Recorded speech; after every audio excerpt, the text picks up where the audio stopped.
Good evening on ZSR. As you can tell, ZSR2 is running and we have the lower bracket final of the Minish Cap there. But hey, there's more. There's more. And that more is what we have here. It's the first of hopefully many Majora's Mask Glitchless community races. We want to do those more frequently, but we'll see how you guys enjoy it and how the Majora's Mask community enjoys it. So let's slowly fade out the music and then switch over to our layout, which we have here. As you can see, my commentator for today. Right over my face. Oh, there it is. Whoa, okay, so Trevor's using a microphone, as we just noticed. My commentator today will be ATZ, but ATZ will be joined by Crimton Z in just a few minutes. He promised that. Sadly, just a little bit away. But yeah, he will be here in no time, I hope. Hi, ATZ! What are you doing here? I know, I always asking good questions, you know? But yeah, Crimton is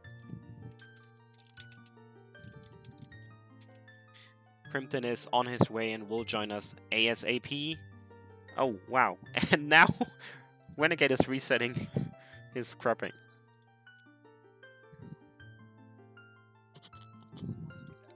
But, oh, as a lot of you probably know, we have to deal with first cycle, so it shouldn't be too bad till Crim shows up.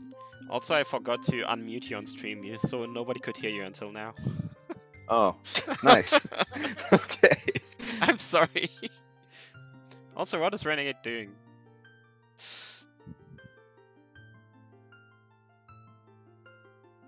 What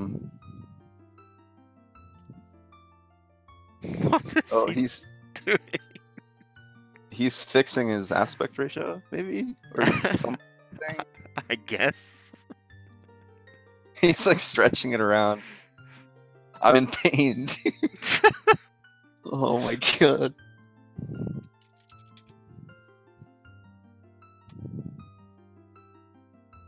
Are we good now? Are you finished? And now it's stretched again, by the way. Yeah.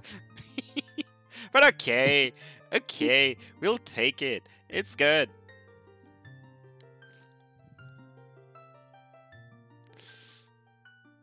We will take it.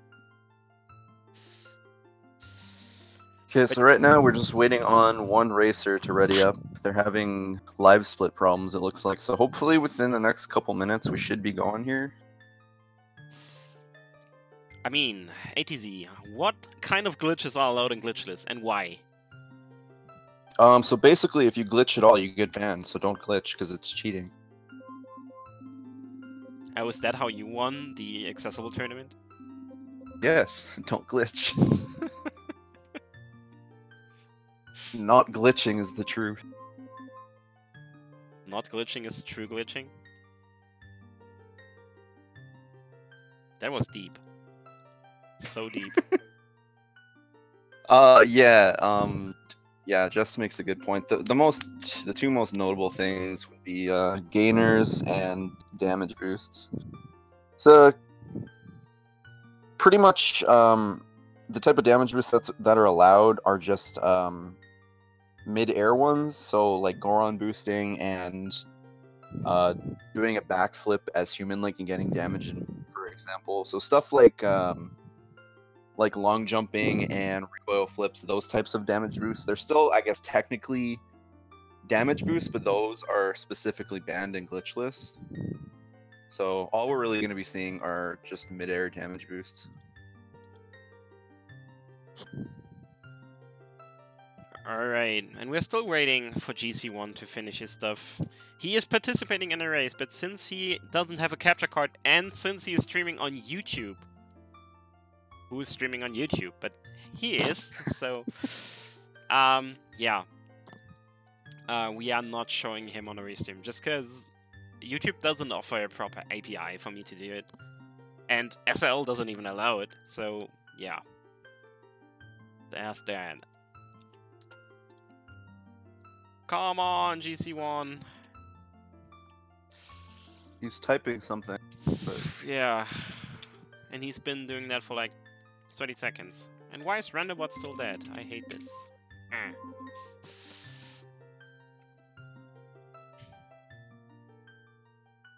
Can you just... Can you just... Oh, there we go. I was about to say, can you just force ready him? Oh, did he go? Okay, nice. All right. There we go. Right. We are starting in 3, 2, 1 plus delay, so a little more, actually.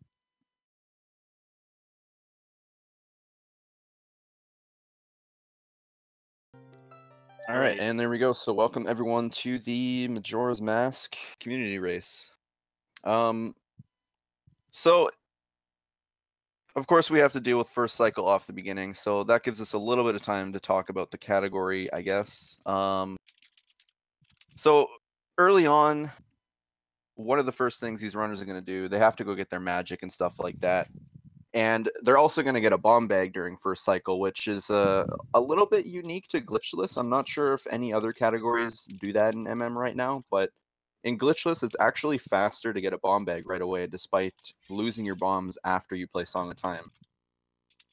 So the runners are just going to be getting money, getting their magic, and then they're going to be rushing to Night 3 and just getting the Ocarina as soon as possible. And then shortly after that point is when the run is actually going to begin, but until then, unfortunately, there's a lot of cutscenes, a lot of downtime. So, not much we can do about that. Not much going on. But I guess another interesting thing about this race is that 2 of our runners have sub 3 PBs, and 2 of them are sort of more, they're more beginners to the category. So we're going to be seeing a lot of different strats just based off of these runners' individual skill levels, because MM Glitchless is a really flexible category, and a lot of the time you have to route based around how fast you are, because your in-game time is a super important thing to manage. So that'll be really interesting to see a bunch of different strats just based on how fast these runners are.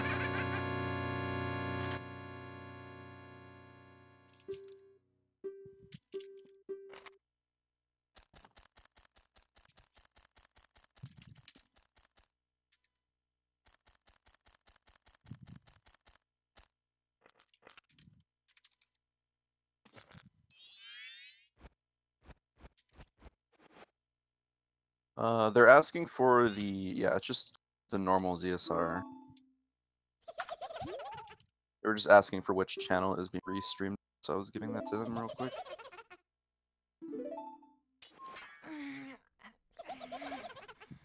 I mean, it's not like I do have a ton of channels, but okay. Yeah.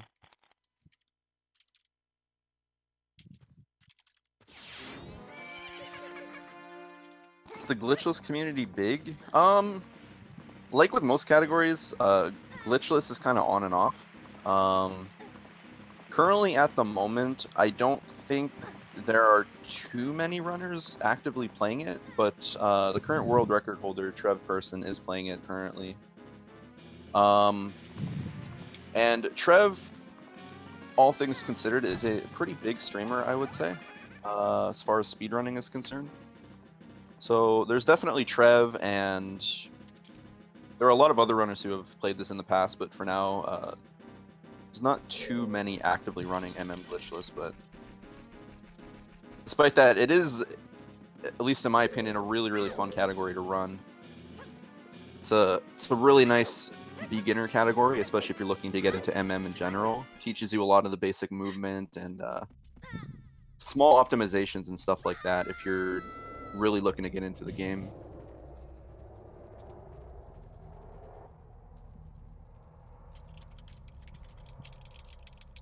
So, I know you know that I'm the best Majora's Mask speedrunner that ever existed. I mean, that's obvious, but if, like, let's pretend I didn't know what was happening here. Let's just pretend. What would you tell me? In terms of what? In general. Like what is happening in the game? Yes. Oh my god. Are we going let's play mode here? I guess. Okay, so right now, God, you're really gonna make me do this. The runners are being transformed into a Deku scrub by the mean Majora's Mask and the Skull Kid. But So momentarily, they're gonna be a Deku scrub, and that's wacky. But what's their intention? We don't know yet. We don't know why this is happening. Link's horse got taken away early on, so Link's just kind of mad. But other than that, we don't know what's going on in this game yet, other than they're now a Deku scrub. But the horse is gone, so there's that. So we should probably get the horse back at some point. Yeah, I don't care about horses. Yeah, I mean, me neither. I'm actually allergic to horses, so I could care less if Epona's gone. But these guys, I think they want the horse, so... I mean, there's a dish in Germany that uses horse meat, so... Yeah, maybe that's what Skull Kid's setting up, I don't know. Oh, maybe. Just hungry. Do you think so? I don't think there are any other horses in the game. Maybe there's a couple of the ranch head. Well, I mean... Kind of hard to get horses.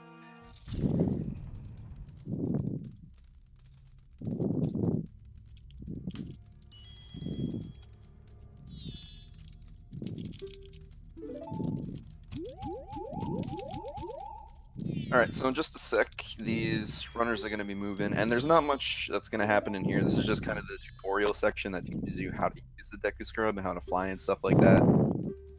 So it's really just flying through two of these small areas. The first room, you just fly straight through. In the second room, there's a little bit of a skip, if you want to call it that.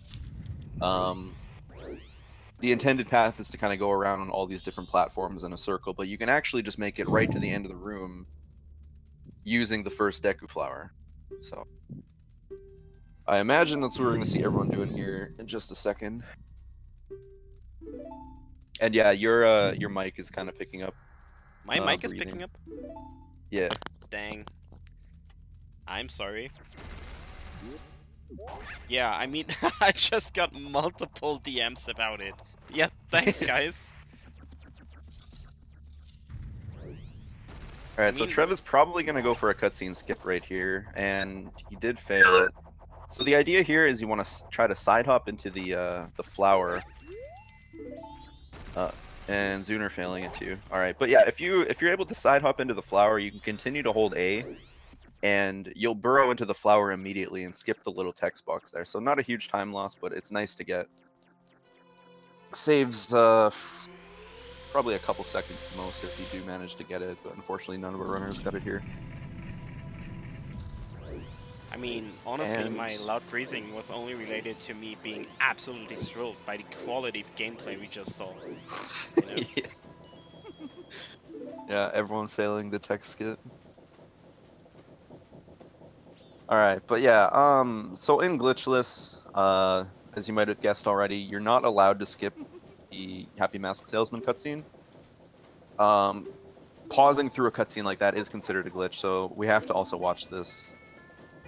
And then right after this, our runners are going to be pretty much trying to make it night as soon as possible, so they're going to be running straight to the inn. And then they're going to talk to the grandma twice to make it day 3, and from there they'll go over to the Scarecrow and then make it night 3. And then after that, they'll just be gathering their resources and whatever they need to do before it hits midnight and they actually get the ocarina.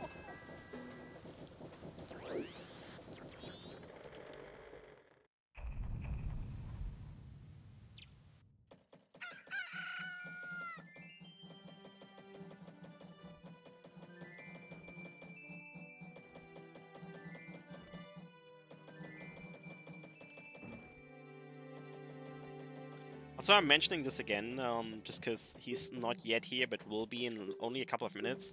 Crimson Z will join ATZ. Dang. Too many Z's. In a couple of minutes on commentary, and that's when I'm going to leave, because I really don't know jack shit about Majora's Mask, and it makes no sense for me to be here.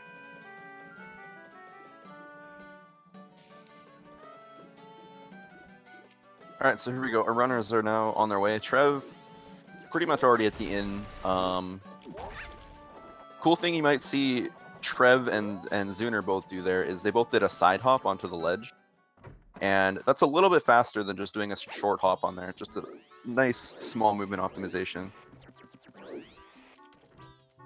And yeah, from here, everyone just going straight to Grandma. Gonna go straight to day 3, and then they have to leave the inn and get over to the Scarecrow as fast as they can. Okay, so Nerds wants me to explain index warping. Great. That's a glitch! Don't talk about glitching! I do. Okay, so... Nerds. Index warp is a trick which allows the player to warp to any regular owl statue in the game without having to activate the statue. The main requirements for performing the glitch is that the player has hit and activated the hidden owl statue. Ha! There you go. I'm proud that you were able to recall all that just from memory. That's impressive. You know, there's a certain website that's pretty good. I don't even know who owns that website.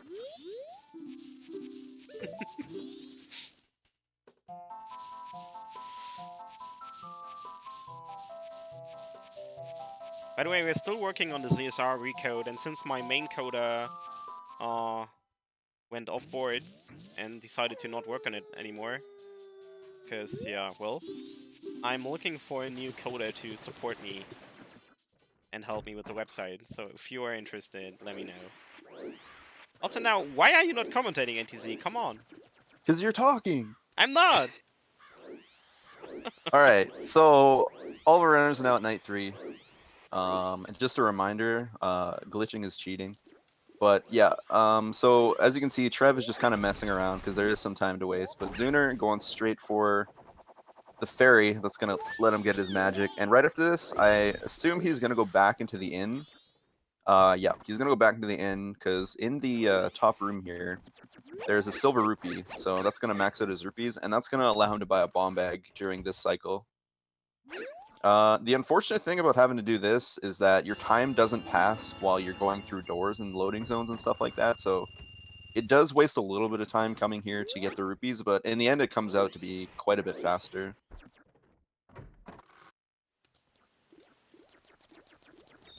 So now, at this point, Zuner going to be heading to North Clocktown, and he's just doing some box movement real quick, but yeah. They have a lot of time to waste. I'm curious to see if anyone is going to use the slide, because if nobody does, I'm going to be really upset.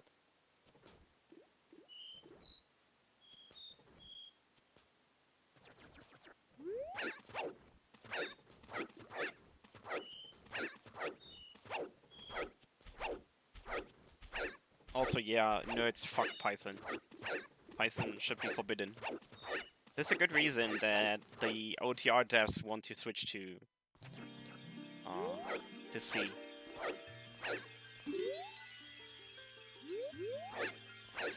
Actually, to C sharp. Yeah, Trev is definitely a strong advocate of box movement. If you watch Trev very closely, you'll see that whenever he has an opportunity, he's either going to be backwalking, doing a backflip, or doing side hops. Don't look at the screen right now, though. Okay, there we go. You can look at the screen again. But yeah, he really doesn't like rolling or moving in a straight line forward, anything like that. He's always going to be doing box move. He just thinks it's more optimal. I don't necessarily agree, but Trev has the world record, so who am I to argue with him? So yeah, as you can see, he's going to backwalk here again, side hop up, then do a backflip probably, and then side up again. So just very impressive movement coming out from Trev Person here. That's the kind of thing we expect to see from the world record holder.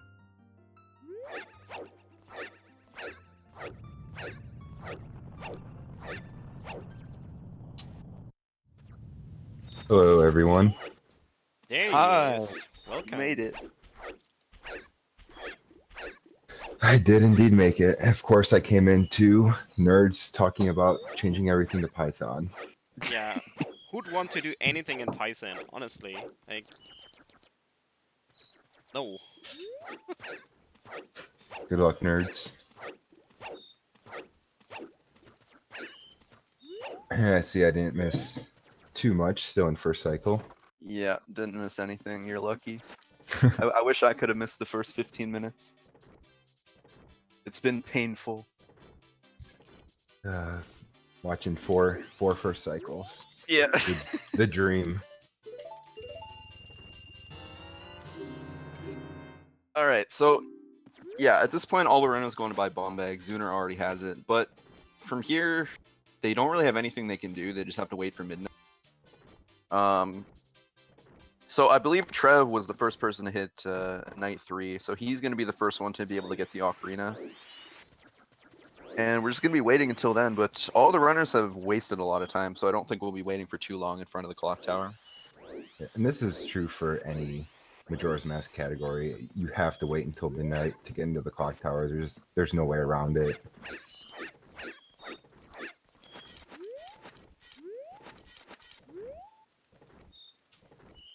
Yeah, so what you're going to see them doing here is either a gainer or a twisted backflip. Both of them are allowed, and it really just comes down to preference. Trev right there doing a gainer. I definitely saw an inverted backflip coming out from a couple of the other runners. But yeah, it doesn't really matter which one you do. You just got to get up here.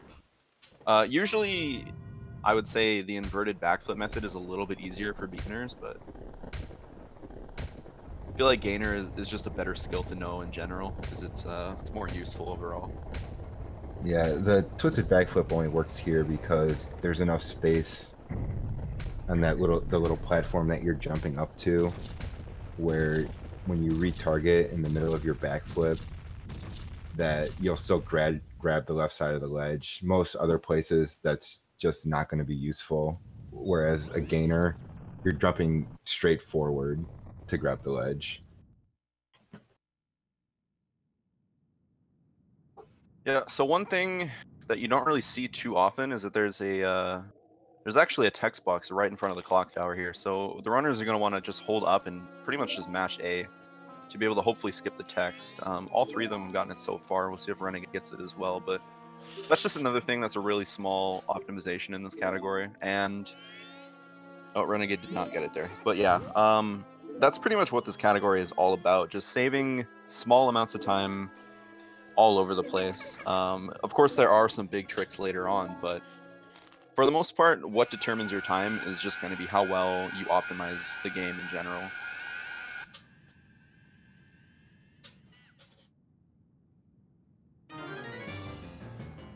So Trev now getting the ocarina, and this is going to get them Song of Time. So then right after this, all the runners are going to reset their cycle to go to the second cycle. And one thing they're allowed to do in Glitchless is reset after Song of Time. So that actually saves a lot of time just in skipping cutscenes alone, because there are a lot of cutscenes right after getting the ocarina. So being able to save and reset, I'm not sure exactly how much it saves, but it's probably in the ballpark of around a minute, so it's pretty significant. Does Bug Limit still ban that? I thought that was allowed now. Bug Limit, I'm not totally sure, but Glitchless for sure I know allows the reset, but yeah, Bug Limit, I'm really not sure.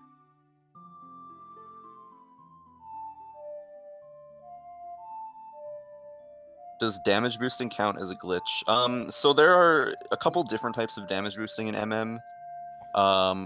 One that is allowed and that you will be seeing in this run is mid-air damage boosting. So basically that is either a Goron pound, so placing a bomb and then doing a pound as Goron and then getting hit over something.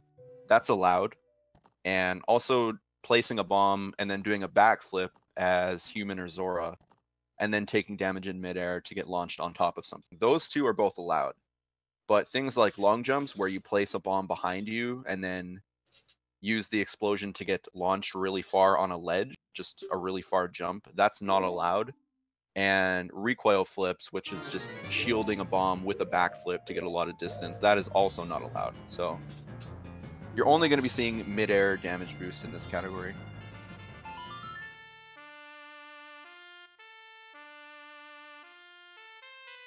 Alright, all of our runners now have their Song of Time, and as you can see, Trev already resetting, so he's going to be able to get back in right away, and then jump into the Song of Healing cutscene.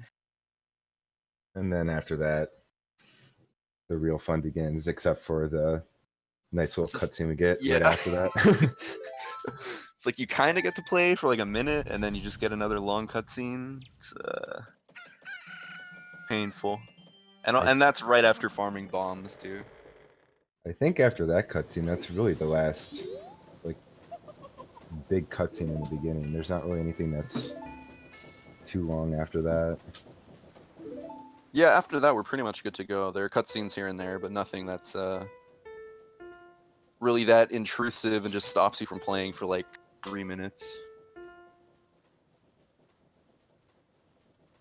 But yeah, so after this cutscene, all the runners are going to be hitting the owl right away.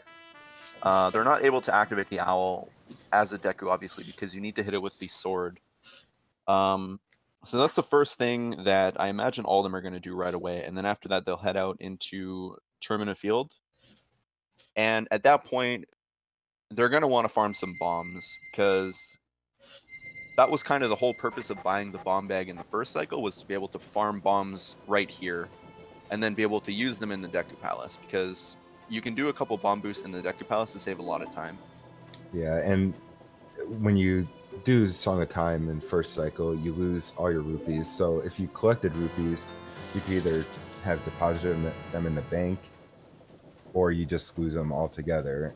And what a lot of other categories will do, they'll deposit them in the bank, go to South Clock Town or East Clock Town, withdraw the rupees, buy the bomb bag, and choose do Hidden Owl. But there's no reason to go back to West Clock Town in Glitchless. So that's why they buy the bomb bag, because they have to go through there anyway. Yep, overall it's just faster to buy the bomb bag and then farm bombs later, as opposed to using the bank or some other method to get rupees. So the unfortunate thing is that does add a little bit of RNG to the run, but it's not too bad.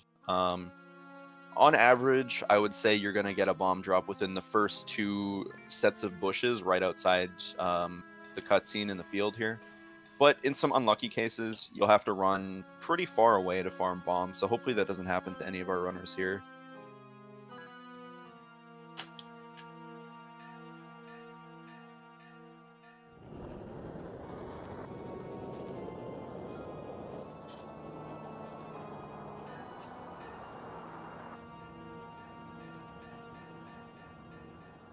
It's a random fact that not a lot of people know is that there's a random in English. There's a random text box you gotta confirm in this cutscene.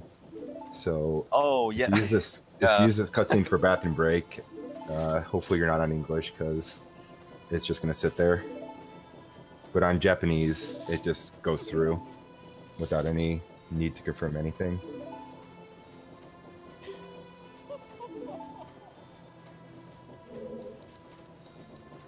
Alright, so Zuner and Trev both out of the cutscene, and right after this we're going to see them hitting the owl right away, and then after that they're going to be running outside in the Termina Field. And like I already mentioned, we're going to be seeing them farm bombs. So at this point, Trev with a little bit of a lead, but if he gets unlucky, Zuner could actually take the lead here, get a bomb drop faster than Trev. But Trev is kind of the RNG god when it comes to bombs, so I imagine it's not going to take him any more than second try. I think in the MM showcase, MM and MM3D Glitchless showcase about a month ago, Trev got second try bombs, so we'll see if he improves here.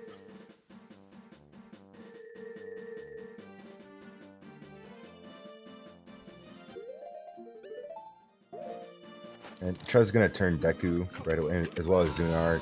Deku moves a little bit faster than Human Link, and I think all forms, spinning / rolling, just walking, side hopping, and back walking. And there's this bomb drop from the first one. So Zuner got first try and Trev got second try, so that cut Trev's lead a little bit right there. But yeah, as Krim was saying, Human Link in general is the slowest form. So most of the time when you see these guys moving around, they're going to be in some other mask form, whether that's Deku, Goron, or Zora. Goron is obviously the fastest with Goron rolling, but that's not useful in a lot of different areas. So Yeah, you have to take into account the time it takes to put on and take off the mask. yeah. So if you need to put on the mask and then move and then take off the mask to do something as human, it's not always faster to do that transformation. So I just noticed both Drunus and Renegade opting to not get the bomb drops here. So I guess with that, they're not going to be able to do the damage boosts in Deku Palace. So they're going to have a little bit slower of a Deku Palace there. Trev and Zuner will both be able to do the damage boosts and show those off. But it's kind of nice because this way we're kind of able to show off more advanced strats and more beginner strats at the same time. So.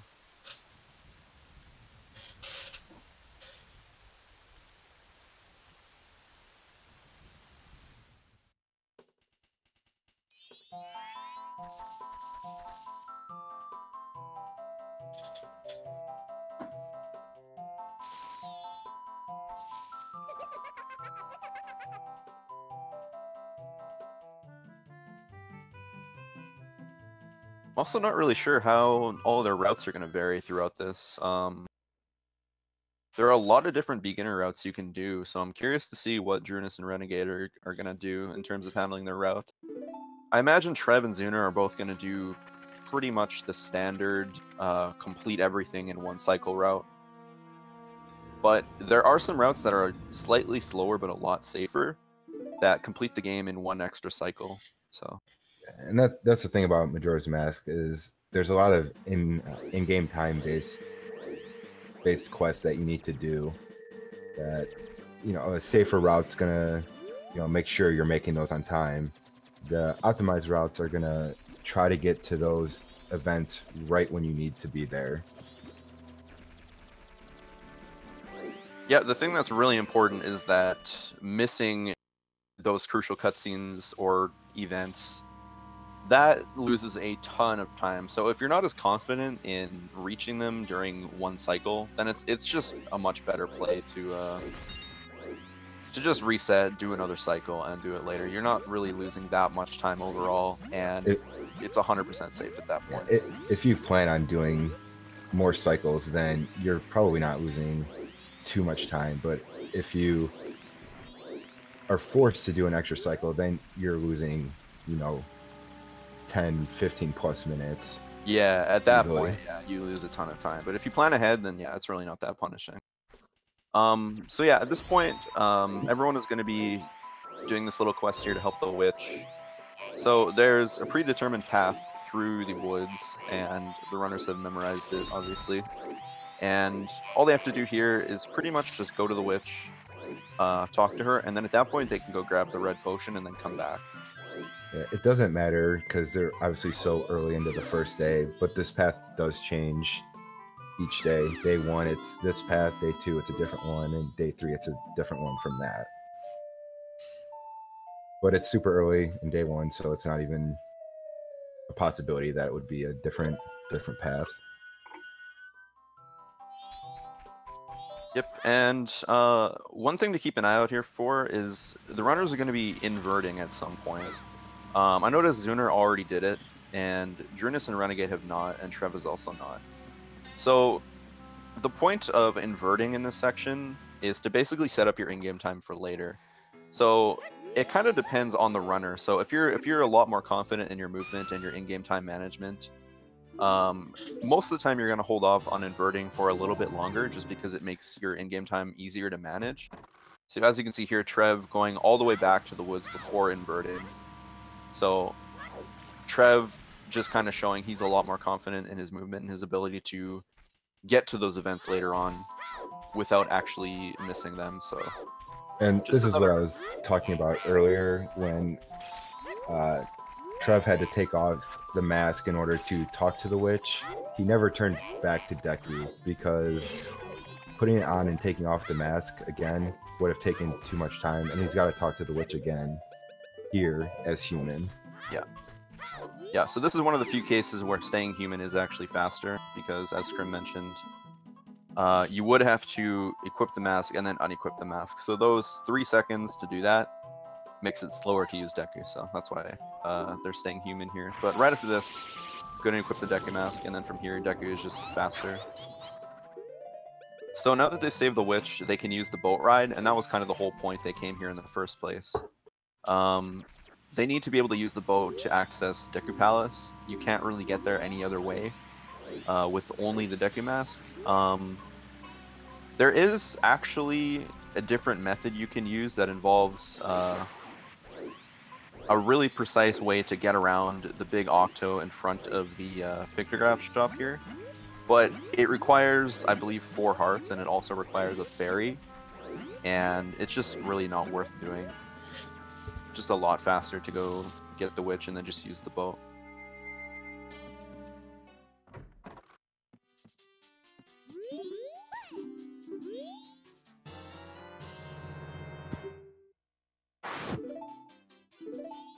So everyone has now saved the witch, and by the looks of it, Drunus and Renegade are opting to not invert at all, and what that means is that both of them are going to be going for a 3-cycle route.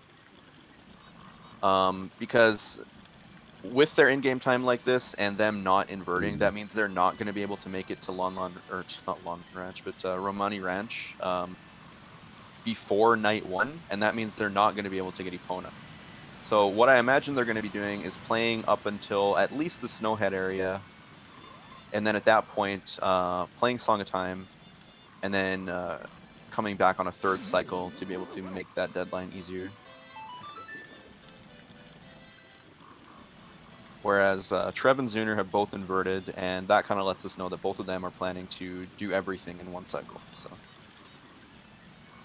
And Renegade and Drunus just getting on the boats. Trev and Zuner are heading into Deku Palace. Yeah, so I imagine Trev and Zuner are going to show off a pretty cool strat here.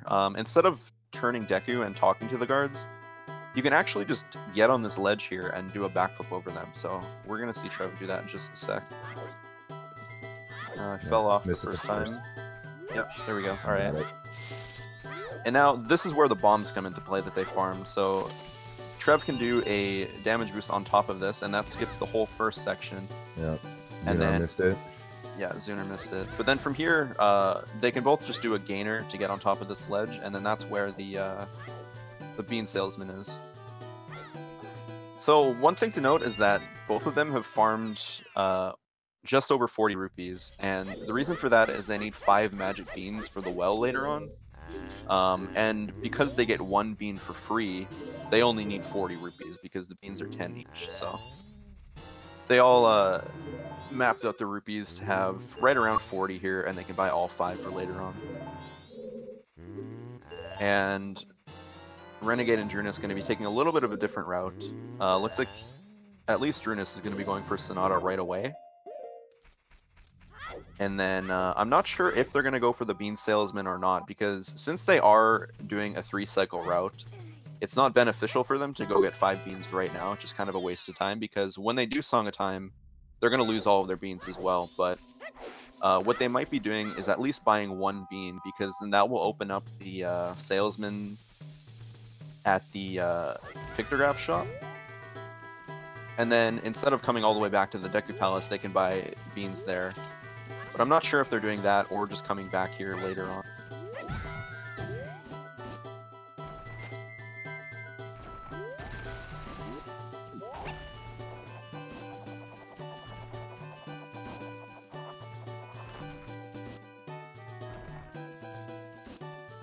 Alright, so Trev and Zuner already have their beans, and they're back over here. I believe Trev missed the first cycle from what I saw, and he had to do a little bit of a backflip on the, or a alternate strat on the door frame. And I think Zuner got the damage boost. I was more paying attention to Drunus and Renegade at that point, so I missed what Zuner did, but yeah, Zunar did get the damage boost. Okay, yeah. Yeah, getting the damage boost, it's honestly, it's kind of tricky. It's pretty precise. So I would honestly say it's one of the harder strats in Glitchless, just my opinion. But Yeah, getting it is definitely super nice for Zuner. So at this point, he does have a little bit of a lead over Trev.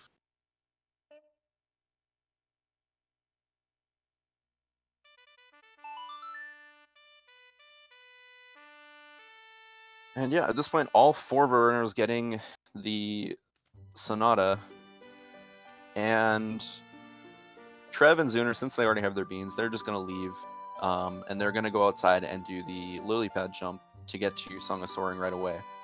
And like I said, I'm not totally sure if Drunus and Renegade are also going to do that, or if they're going to go inside just to grab 1 bean. Could work out either way. I didn't see if they did hit the owls by in Southern Swamp. If they did that, then that means they're probably just going to go for 1 bean. But if not, I imagine they're just going to come back here later on and just buy 5 beans.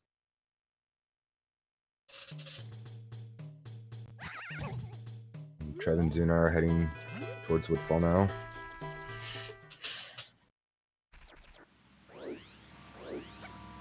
Oh, Trev actually has the lead? Question mark. I thought for sure Zuner was ahead. Okay, my bad, I guess. But yeah, both of them going for this jump right here. It's a pretty easy jump. All you really have to do is just unequip the mask and hold the direction and just mash A. Pretty easy, and then from there they can fly straight to... It's not precise whatsoever. Yeah. As long as you're looking at the corner, like somewhat at the corner, you're pretty much good to go. Yep. So yeah, at this point, Renegade also leaving, so that's going to tell us that, yeah, they are going to come back here later and buy those beans in the 3rd cycle.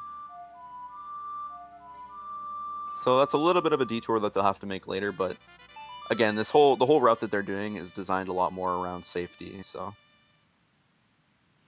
Unfortunately, there's just a little bit of an extra detour that they're going to have to take, but not a big deal. Renegade giving me some flashbacks of my speedrunning days, missing the flower a few times there. You think you do the jump nice and fast, and then you just waste 10 seconds trying to get in the flower.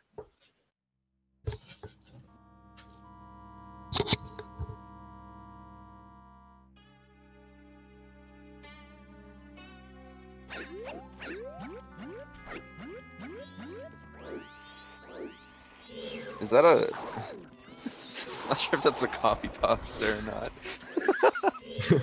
Oh my goodness. No reverse. This has got to be a copy pasta. No reverse walking. Yeah, that has to. Alright, so anyway. So everyone is going to go open up Woodfall Temple right here. They need the bow to advance. One thing to watch out for here is they're going to be going for a cutscene skip. So they're going to land right on the middle. And, oh, Trev missed it. Zuner might get it. So what Zuner is doing right now is he's trying to mash Deku Mask. And if he gets it, he'll take off Deku Mask and get the text at the same time. It looks like he got it. Yep. Yeah. That saves a little bit of time. Yeah, so he overlapped the short text box and the cutscene at the same time. Whereas Trev landed on the platform and got the text box right away. So a little bit of a time save for Zuner there. It looks like it happened to Renegade and Trev. They got Deku Nuts as Deku just from the Deku Scrubs. It's a little bit slower to get it as Deku, just because you get slow text, whereas Human gets fast text for Deku Nuts. Yep, and speaking of that, we saw both Trev and Zuner grab Deku Nuts right there. So Zuner got the faster text from Deku Nuts just because of the fact that he was human. So it's a little bit of bad luck to get Deku Nuts as Deku, but not that big of a deal. So from here, we're going to be seeing the runners backflip onto this little branch here. This is just a nice time saver to only have to use 1 flower to get through this first room. And then after this point, there's a guaranteed bomb drop in the next room in these pots here. So I think both of them are probably going to go for that as well, and then they'll go get the first small key. Or I guess in this temple, the only small key you need. If there even is one, I honestly don't even remember if there's another small key in here. Yeah, I can't remember either. I feel like this is the only small key in the dungeon. Yeah, I think it is. Because you play this dungeon pretty much as it's intended to, Yeah. for the most part.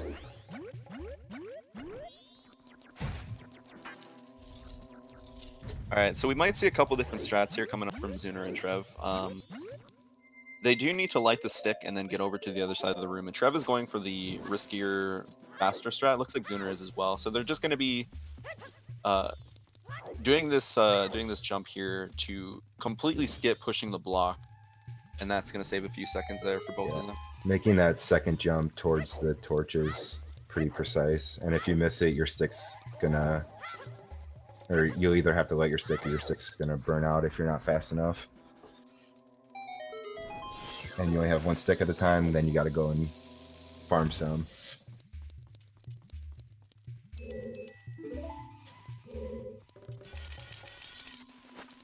Yeah, so another straightforward room here.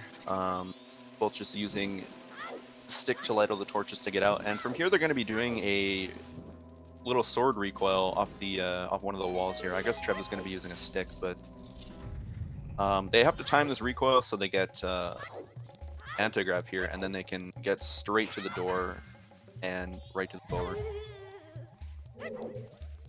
Zuner doing a little bit of a different strat, just a safer method that doesn't require the anti-grav. And now Drunus and Renegade back in the same room that Trev and Zuner did the skip for earlier. Both of them opting to push the block. It's a little bit slower, but definitely much safer in this case. Yeah. You don't need that more precise jump.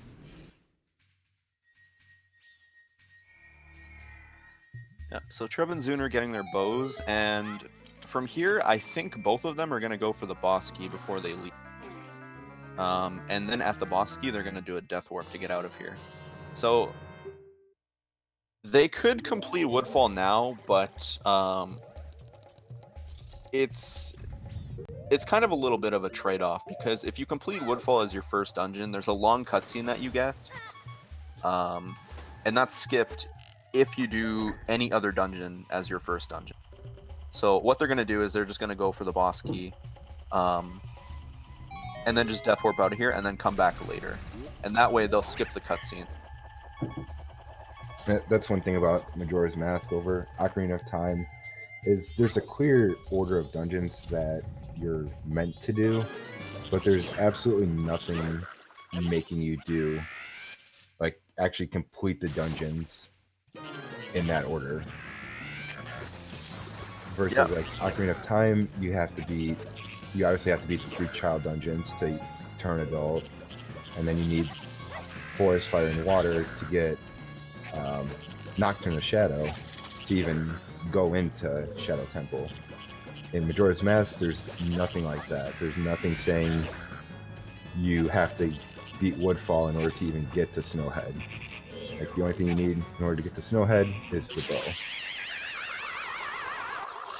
Yep, so both of them done with the frog here. And I believe Trev placed a bomb on the outside here, so he's gonna... Yeah, there it is. So yeah, both of them placing a bomb on the outside of the door just to let them drop it a little bit faster. And then right after they get the boss key, they're doing what's called a fast death warp. And the way that this works is there's that little chime that plays after you open any chest, like the boss key chest or any sort of major item. And if you die during that chime, the death music doesn't play.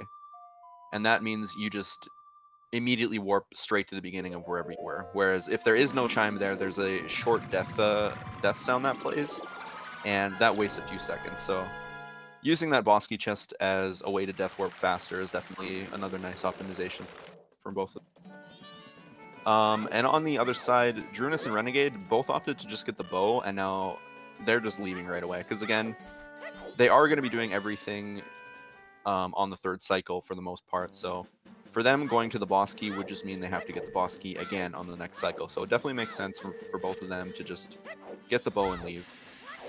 Most things in Majora's Mask get reset when you play Song of Time. Compasses and maps are the notable exception. They do not get reset. Your small keys and the boss key do get reset when you play Song of Time.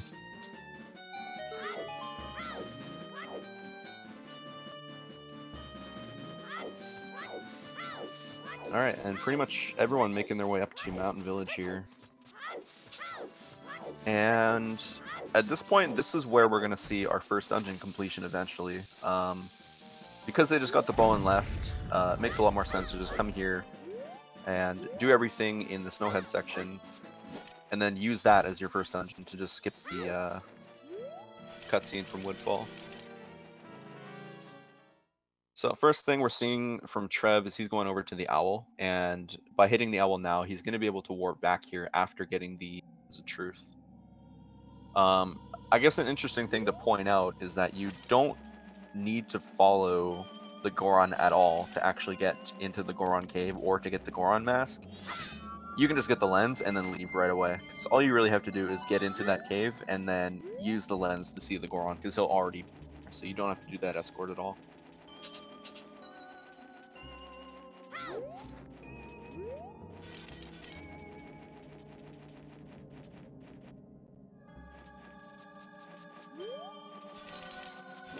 So there are a couple different ways to handle the Goron village here.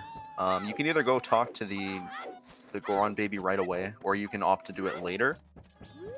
Trev looking like he's going to do it later. It's a little bit faster to save it for when you have the Goron mask, but it's definitely safer to just do it right now. Zuner looking like he's also going to skip it, but Drunus at least going to go talk to the Goron baby right here. Yeah, the main reason they're gonna it's faster to do it later is because you don't have to do any backtracking. But by skipping it, you have a timer on the hot spring water, and you run the risk of the hot spring water cooling off, and which it won't work in order to melt the Goron later on.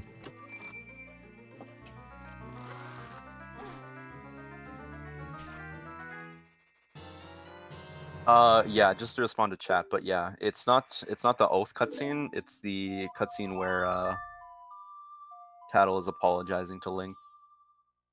Yeah, that one is skipped completely, not the Oath one. If Oath was skipped, then obviously you couldn't get to the moon. But yeah, that one they still get. It's just the Tattle cutscene that's not there anymore.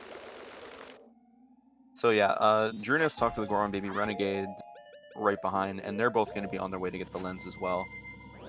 Meanwhile, Trev and Zuner already got their lens, and they warped back to the Owl here at Mountain Village. And they're both just going to go for their Goron masks right away. And something that both Trev and Zuner are doing is, if you don't need to mash it, but if you open and close the lens in a certain amount of time, you don't actually waste any magic.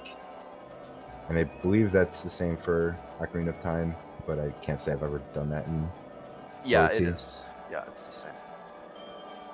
But yeah, that's actually a really good thing to do here, because right after this, they're going to be getting the Goron mask, and Goron uses a lot of magic for rolling, so having full magic coming out of here is really nice. There are a lot of magic drops throughout the world that the runners know about and they're going to be getting, but magic is actually a pretty important resource overall, because if you don't have magic for Goron, you lose quite a bit of time. Something minor to know, it looks like Renegade and Drunus are talking to the Owl. He will drop feathers showing where you need to go. Both Trev and Zunar just memorize the path in order to get to the Lens Cave. Yeah, similar to the Woods of Mystery, the path for this actually changes every single day. But since you're pretty much always going to get here during day or night one in Glitchless, you just have to memorize one path, and then from there you're good to go. But it's definitely safer to opt to use the Owl just a little bit slower.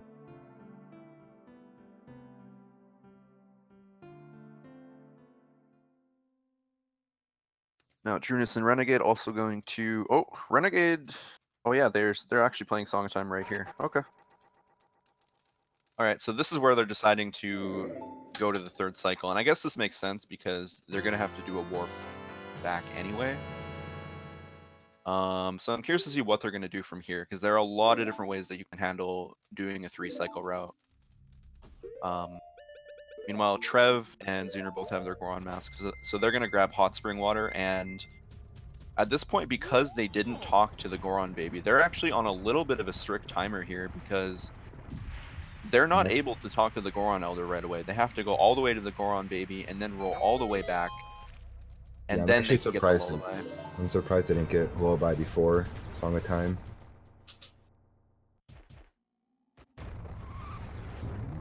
Yeah, I'm not too sure what's optimal on that route, to be honest.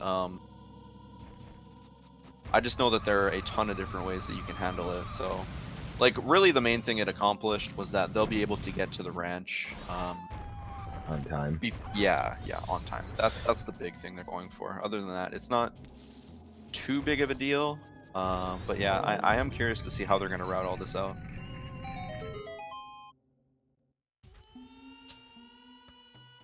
So Trev talking to the Goron baby, and Trev only really has one last stretch of somewhat tricky movement here. Has to spin around, and yeah, he got it fine.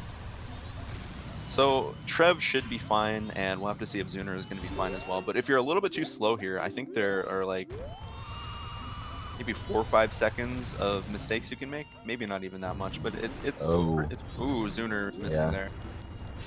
He's going to be really tight to make it. Yeah. Yeah, if Zuner doesn't make it here, he's actually gonna. Ooh. Yeah, he didn't get spikes there either. This is gonna be really close.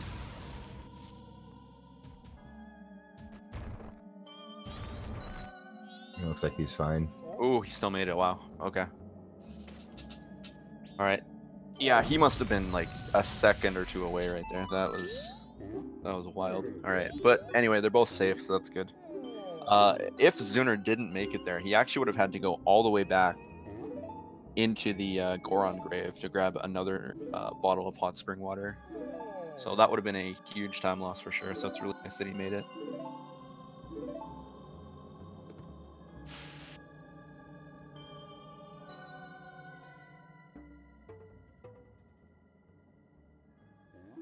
Drunus and Renegade going to be picking up their Goron mask right away, and because they already went and talked to the Goron baby, they're going to be able to just grab the hot spring water and go straight to the Elder, so saves them a little bit of time back here. But overall, doing the route that Trev and Zuner did by going to the baby and then to the Elder is a few seconds faster.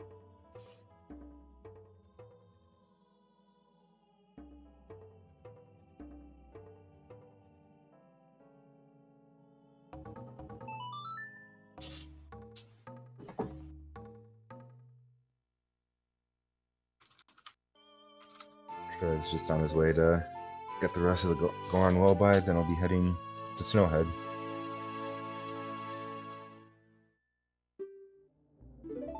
Yeah, Trev picking up a stick right there too. They're going to need a few sticks throughout the run, but not too many, because what they're going to be doing for a lot of the later fights is something called the power crouch stab, which is doing a jump slash with the stick, which has more power than just the normal sword, and then using a crouch stab, so just holding shield and pressing B to do damage. So the reason that works is because the crouch stab doesn't have a damage value by default, and it overwrites whatever the last thing you did was. So if you do a crouch stab with a stick jump slash stored, it does a lot more damage than just like a regular slash with the normal sword or something like that.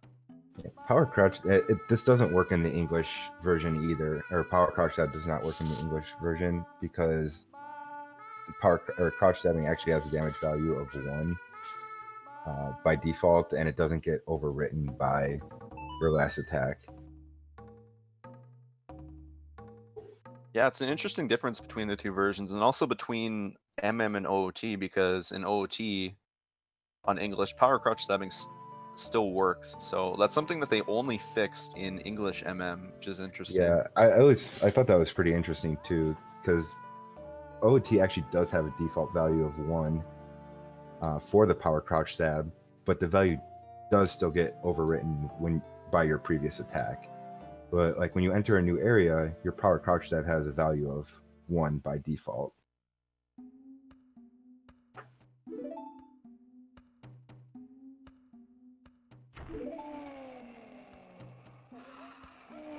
Alright, so Trev now on his way to Snowhead Temple. Zuner gonna be right behind. So one thing to point out that you're probably going to be seeing at least Trev and Zuner do a lot is, I don't know if there's an exact name for it, but I just usually say fast Goron rolling. And basically, normally on like a slippery surface, so like snow or ice or sand, the Goron has some trouble gaining traction right away. But there's a technique you can do where you kind of just drop your control stick back to around like the ESS position and then go back to holding the full direction, and it actually allows them to accelerate immediately. So they're going to be using that quite a bit, especially in areas like here, and each time they do that it saves around a second, I believe. So just another nice optimization.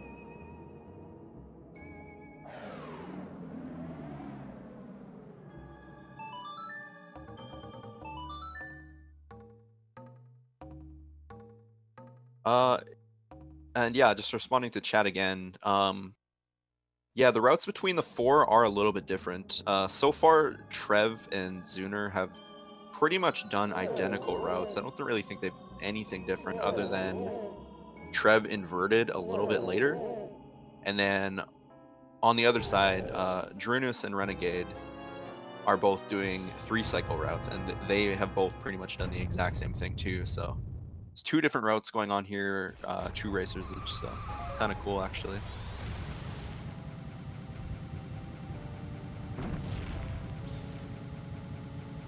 Trev making it all the way up in the ramp, no problems.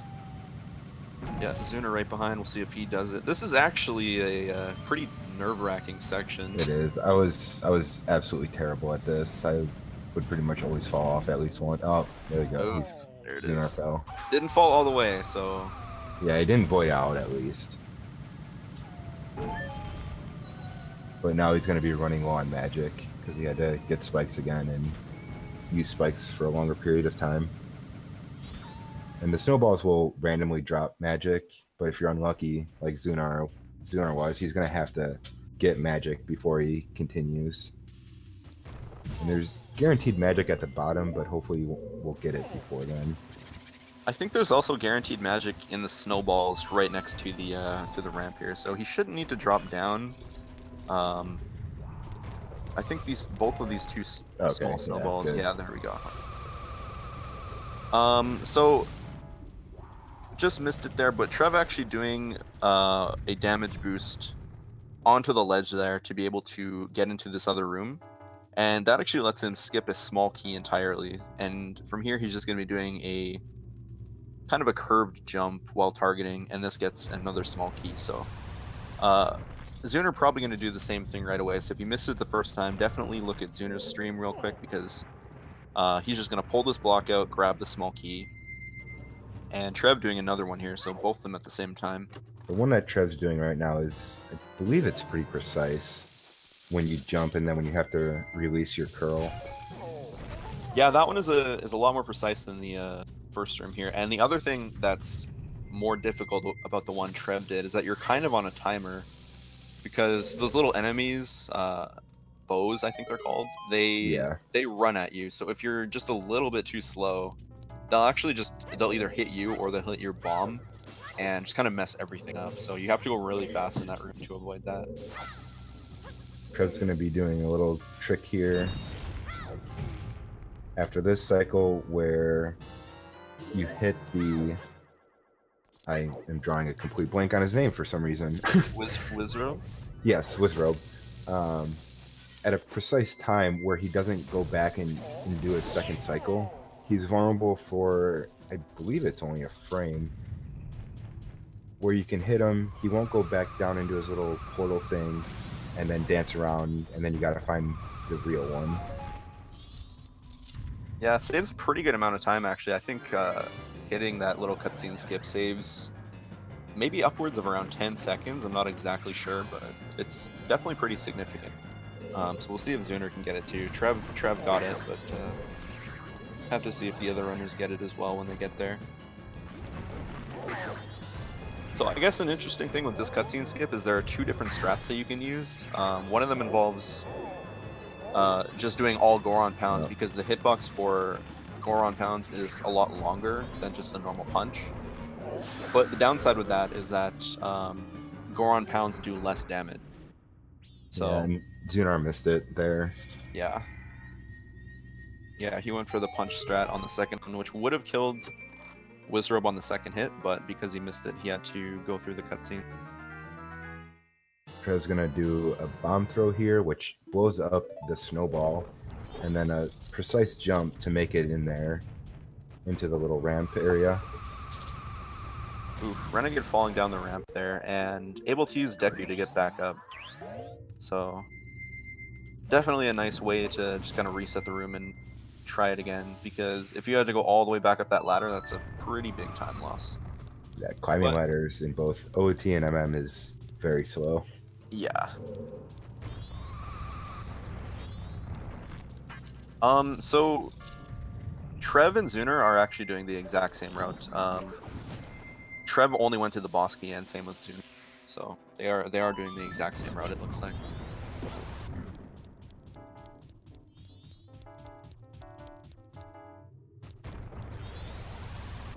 Alright, Drunus and Renegade looking like they're both also going to go for this damage boost. They're doing a little bit of an easier method, going onto the block instead of straight to the ledge. It's a little bit less precise if you do it that way, I believe.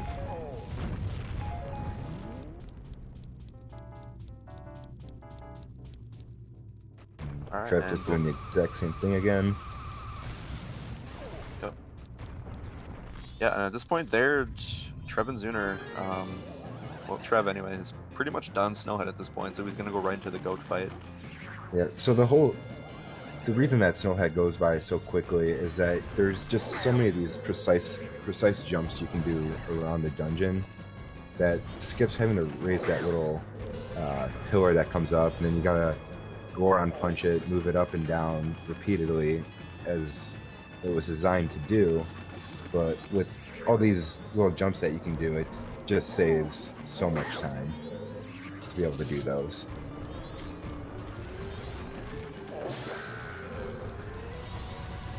Alright, so Trev now in the goat fight, and what you're going to be seeing him do here is running to a precise spot on the ground, and then shooting goat from far away, because goat will always stop in the same spot. And Trev is going to do a side hop here into... Ooh, he actually got hit. So that means goat's going to run away, but yeah, the idea behind this fight is you side hop into goat's sight, and when you do that, that keeps him stationary. So what Trev was hoping for was to...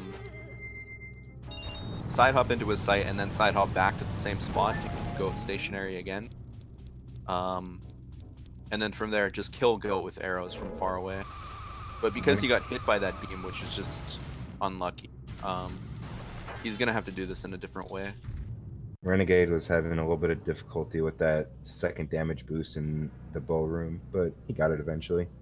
Oh, nice. Yeah, he's super close to dead right now. Hopefully he doesn't fall. He actually has to deal with the crit health camera, which could end up... Yeah, that makes the Goron roll veer to the side, or any kind of movement really, veer to the side a little bit.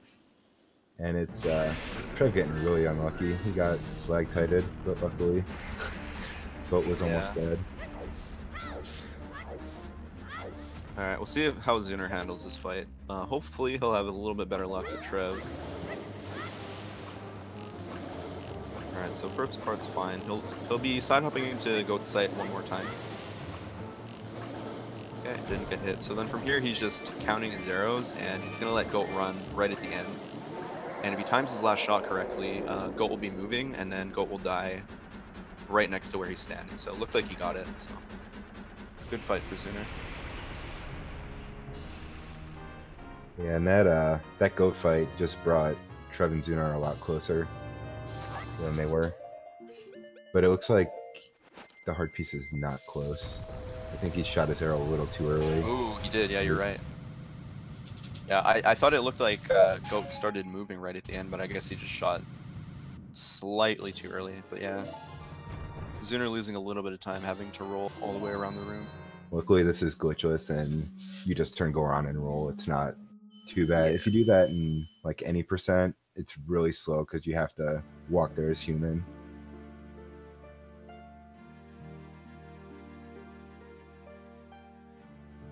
Alright, so Drunus and Renegade both grabbed their fire arrows just now. Drunus going for this little skip to get back over. Unfortunately missed it, so he's going to have to avoid to get back up. And Renegade pretty much going over to get the boss key, and then from there they'll be right behind. That's one of the nice things about Snowhead is if you miss a jump and you fall, you can usually just, assuming you don't die, you can just void out and return to the last door that you entered, where you came from. Yeah, the fact that those little lava pools exist on the bottom is actually really, really convenient. Oof. Renegade missing the jump into the tunnel there, so he's gonna have to void. And he's got to except he doesn't have careful not to die too. Yeah, he doesn't have enough health right now. If He's you probably die, gonna go. Yeah. Okay. yeah. All right. If you die, you go back to the beginning of the dungeon, and voiding out won't take you back to where you want to go. So you pretty much have to go through all of the dungeon all over again. All right, you got it second try. That's good. Drunus, I think, gonna do a little bit of a different method. Yeah, so Drunus just gonna go to the edge and shoot a fire arrow. Definitely a lot safer than the bomb strat, but also a little bit slower. But oh, he actually missed it. Ooh. So he's gonna have to get some health and void back up too. So hopefully he doesn't die here as well.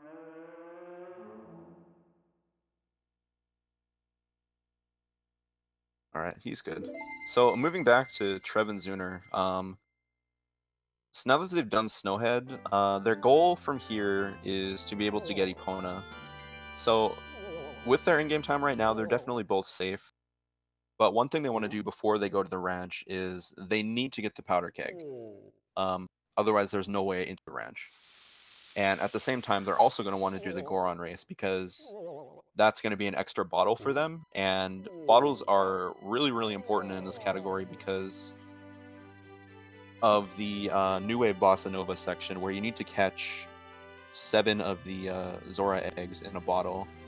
So usually 3 bottle routes are what these runners are going to be looking to do because you can do one trip to go in there and get the hook shot, and then one trip to Pinnacle Rock later for all 3 of the eggs in there, and then another trip to Pirate's Fortress to get the last of the 7 eggs. So the Goron race in general is just a really fast way to get a bottle, but unfortunately it's a little bit stressful sometimes, and you can definitely fail it. And if you do fail it, that messes with your in-game time quite a bit.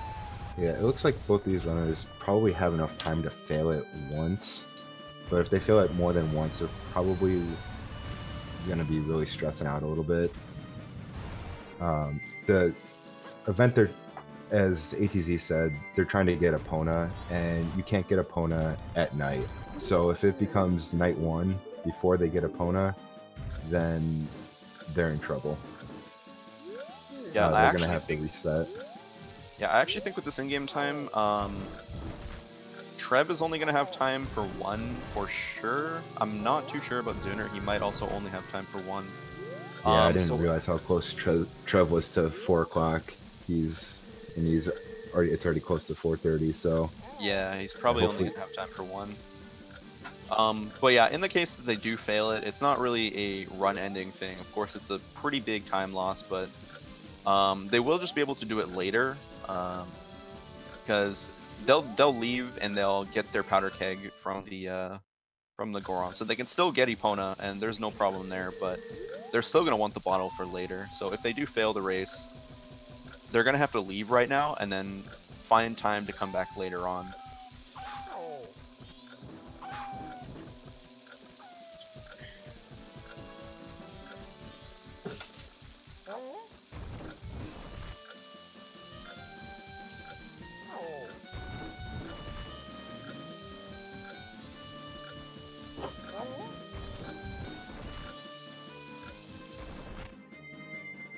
Okay, so Renegade just finishing up Goat, getting his remains, and Druna's just starting the fight. We'll see how that fight goes.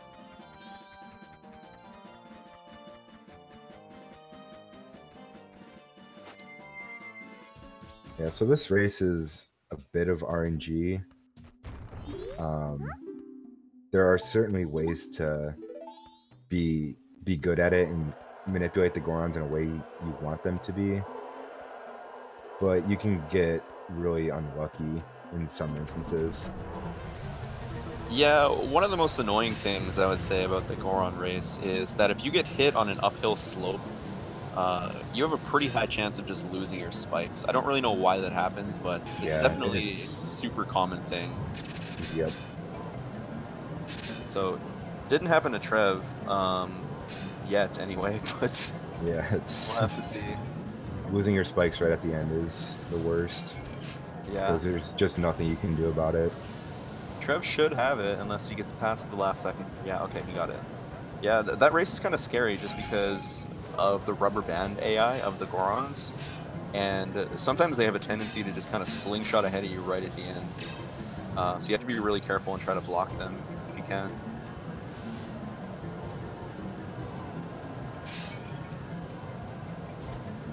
It does seem like the Gorons are always trying to hit you in some manner. So it's you kind of know they're behind you. If they're behind you, they're kind of coming at you. So that's why you'll kind of see them like move back and forth towards the end to kind of block them from going forward. Yeah. Yeah, so both of them were able to block right at the end, which is good. So Zuner and Trev both getting Goron race first try, which is really, really good for them because they wouldn't have had time to do another one. So perfect for both of them. So now at this point they can go straight to the ranch, and now that they have their powder kegs from going back to the Goron here, they can get into the ranch and get Epona.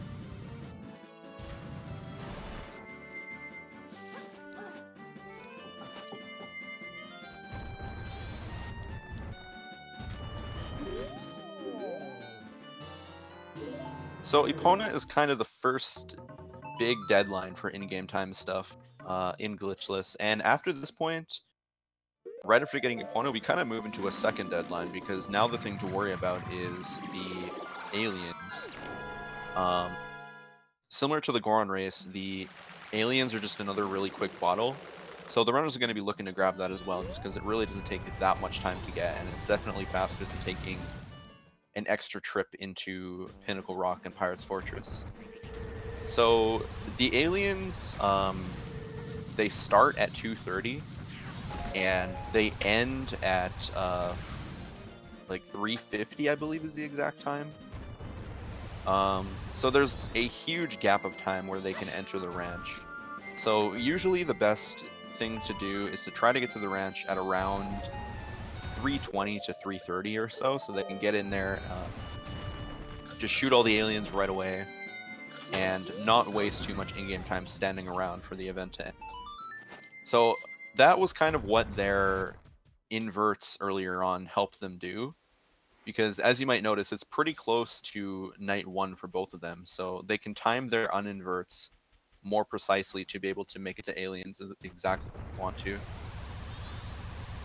Yeah, and another thing, right after Epona race, they're going to need to get Garo Mask, which also needs to be done before night 1.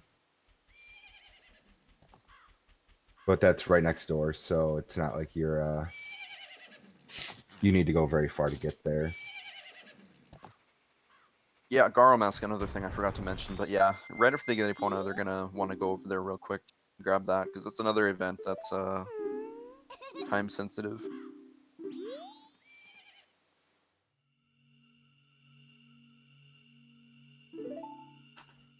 So Trev doing Epona Archery here. I would say for Epona Archery, pretty decent time is in the low 20s. 21, 22, something like that. It's pretty good. Have to see what he gets. I think the best time, at least that I've seen, I don't know if anyone's beat it, is in the low 17-second range. Yeah, there are a few different strats you can do. I think in Glitchless, most runners opt to do the strat where kind of run around the ranch, like Trev just did. Yeah. In general, it's just a lot easier because your aim doesn't have to be as precise. But yeah, there are some other methods, like running into one of the fences to keep yourself stationary. And if you do that with really, really good aim, that's definitely the best way to handle this.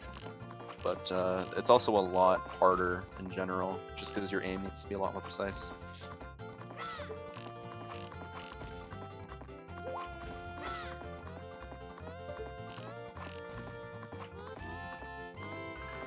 Oh no, we're making Fox mad with fen strats.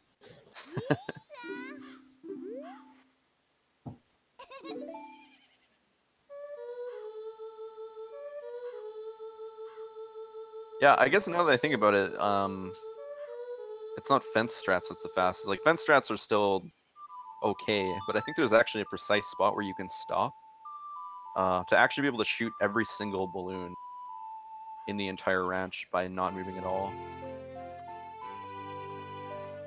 Yeah, and as you saw, as the runners were going around, some of them are pretty far away, so you're going to need some really precise shots in order to be able to hit them all from one spot.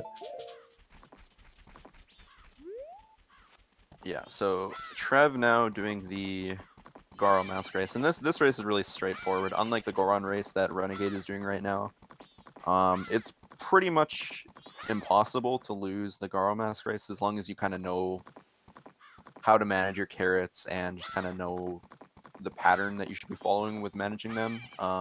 Yeah, there's not like a bunch of random rubber banding that's going to happen Yeah. here.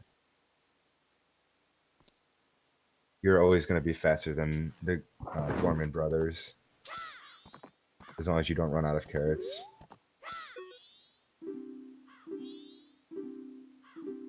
Yeah, so a good time for this race is... Ooh, I can't remember. 47? High 47, I believe? Or high 46. Okay, high 46, yeah. Yeah. Yeah, I couldn't remember exactly which second it was, but I know it's high in one of the seconds, so high 46. Pretty good. So Renegade right at the end of the Goron race here. We'll have to see... Oof. And Trev is gonna uninvert here now. Yeah, Trev uninverting, because since he got the Garo Mask, the next thing he wants to set up is the alien, so if he can do everything while uninverted, that's more optimal for his in-game time, to be able to not have to wait as much. And if for some reason he fails something big or something like that, he can always reinvert. It wastes the time to play the song and then unplay the or play the song again, but he can make that determination if it comes to it. It probably won't, but it's always an option if you need a little bit more in-game time. Ooh, Druna skipped magic at the end there. That means he's not going to have spikes for the end. Yeah, I think Druna's... Yeah, gonna lose the Goron race, unfortunately. But I guess the nice thing for him is that since he's doing the 3-cycle route, he can actually just do the Goron race again. He has more than enough time to make it to the ranch, so he can just try another one right now. But yeah, missing magic at any point near the end is definitely a huge killer because you just don't have enough time to get spikes at the end.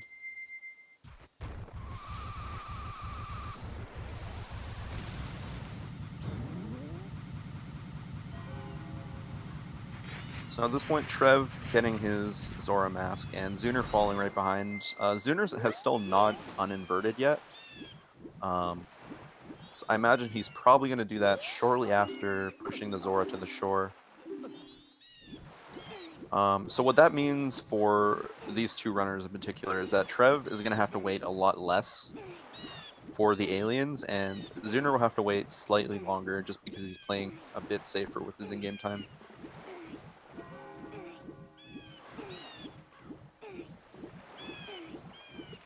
That's the one thing about Alien. There's no easy way to reset up aliens. Like, you have to you would have to play Song of Double Time. You would have to, of course, first reset the cycle, then play Song of Double Time, get a keg, wait until 3:30 again anyways. So missing aliens is very bad. Yeah, so Drunus getting his Goron race second try there. So Drunus, unfortunately, the only one with the second try, but that's still not too bad because of the fact that he has enough time to make it to the ranch. But yeah, as you were saying,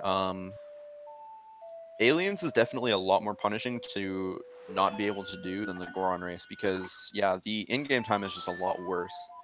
I would say that in the case that one of these runners did miss aliens, it's going to be just a better option to do New Wave Bossa Nova with only those 2 bottles because getting back to the correct in-game time to do aliens and everything just takes way too long. So kind of just have to accept the fact that you're going to miss it. Yeah. And just go with 2 from there.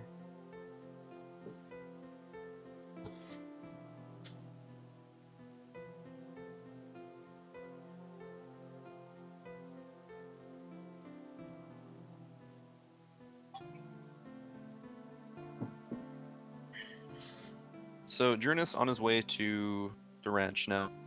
Renegade already there, going to start doing Epona archery.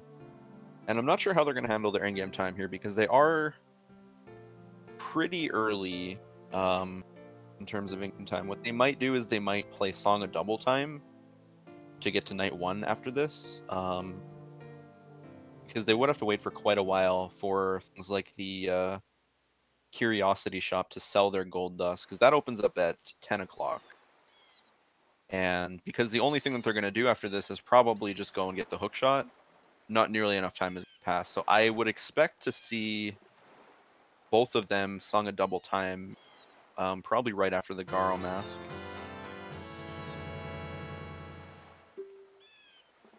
So Trev now with the Zora mask, he's going to do a cool trick here to recoil off the owl and go flying into the water. Just a nice little time saver to move during that cutscene.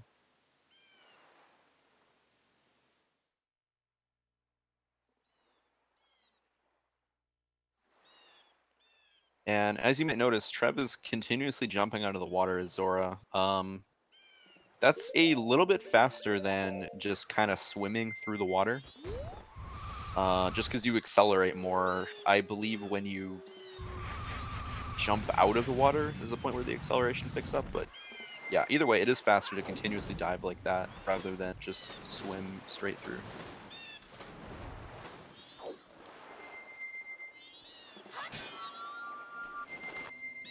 You and I are getting the same thing. He didn't quite make it as far as Trev's recoil was. And one thing to note, on the Japanese version, the pirate at night, the pirates are quote unquote blind. They're not blind, but their vision is much worse. Yeah, so that's actually really convenient for our runners, not only because it makes this section a lot easier, but also because they're going to be able to enter the hookshot room through the front door, and the pirate that's stationed right at the door isn't even going to be able to see them. So what that's going to let them do is go straight into that room and shoot the hive from there, rather than going up to the top floor and shooting the hive through the little gate.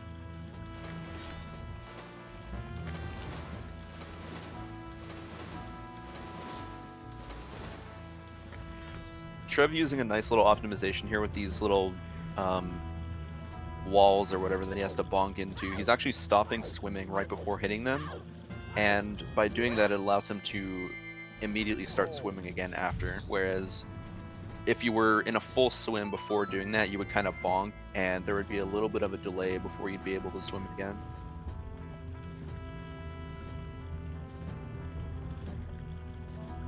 Trev just swimming around the mines and the I don't really know what you want to call that, vortex that would take you out of the interior of Pirate's Fortress, and then you'd have to go all the way back down, go back in, and it just would be nice and slow.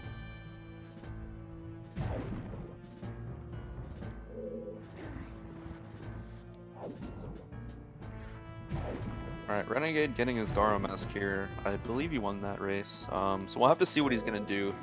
I wouldn't be too surprised to see him song a double time here, like I was saying before, but we'll have to see. It really depends on how confident he is with his in-game time coming up. Yeah, he might delay it a little bit just Yeah.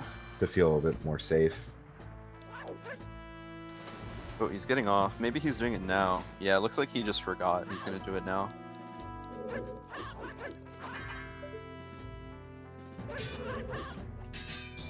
Yeah, there's song a double time. So he's gonna song a double time here. I imagine Drunus will do something similar. And then they'll probably uninvert in just a little while, so they'll feel safer getting to aliens later on. Trev, as you can see, doing the little side hop in the rolls past the guard that is blind and can't see him. Now he has to shoot the hive, and he gets it. Okay. It's another guard walking around in that area that can see you while you're trying to shoot the hive, so you do have to go somewhat fast to be able to make it, otherwise you can get caught and thrown out of the area, so... Actually, I believe those the guards in the hook ship that are actually in the room, not that first guard, are not affected by the nighttime. Oh, really? Huh, I didn't know that actually. Cool. That's good to know. Oh, Fox, yeah. Yeah, you're right, that makes sense. Yeah, I thought he just forgot to do it, but yeah, that makes sense. I totally forgot about the fact that you couldn't song a double time there.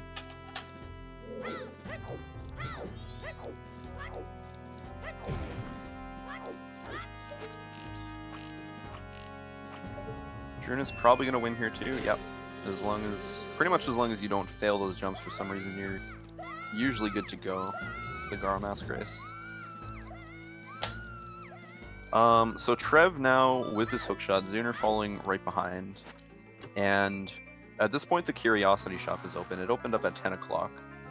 So they want to get rid of their gold dust because they need that for New Wave Bossa Nova, and the only way to actually get rid of that is either to sell it here, to use it to upgrade your sword, or to just song a time. So this is by far the fastest option for them to get rid of it. And at the same time, it also gets them some rupees because they do need to buy another powder keg as well. So they can use those rupees from the gold dust to buy another powder keg, and they also have enough to afford some bond shoes at the same time that they can kind of use to optimize a few things coming up.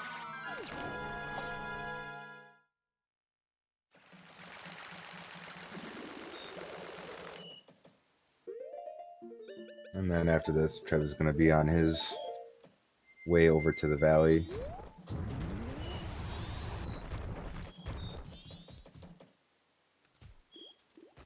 Yep, so this little detour here is, it's really nice in terms of setting up the well.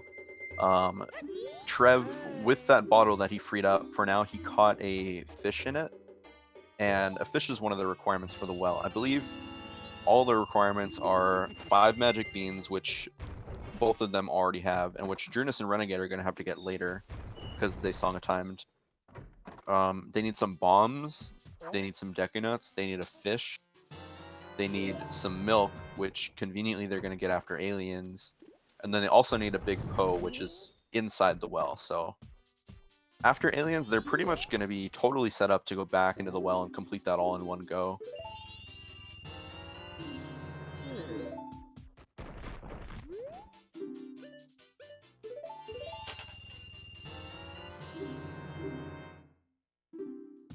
So Drunus and Renegade both getting their Zora mask, and they're going to be going for their hookshot right after that. And I imagine they're both going to be doing the 3-bottle route as well.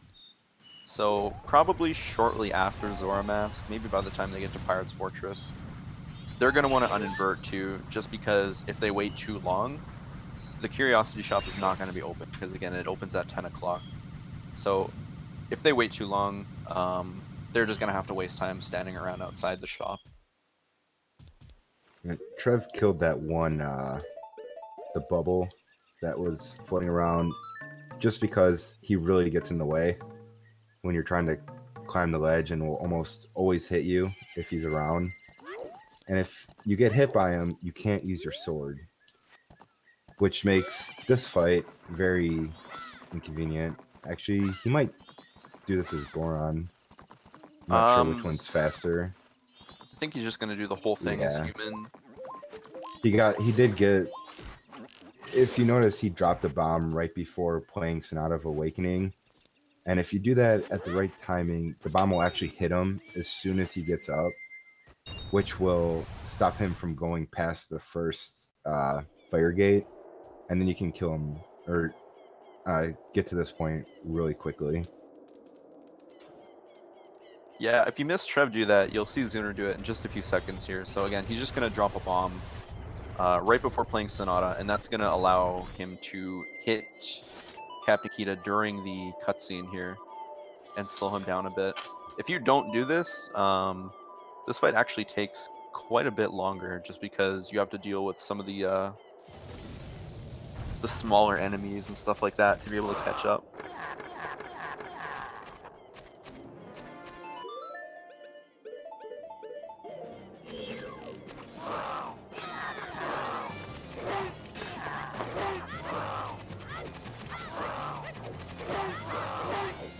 Alright, Trev just doing a little hop across the gap there to get this Captain's Hat. And with the Captain's Hat, he'll now be able to get Song of Storms, which is another time-sensitive thing, but it's not super precise or anything. You just have to be able to enter this grave during the first night, so... You can do that now, and then fight the Iron Knuckle in here and grab Song of Storms, which is required for getting rid of the Gibdos in Kana Canyon.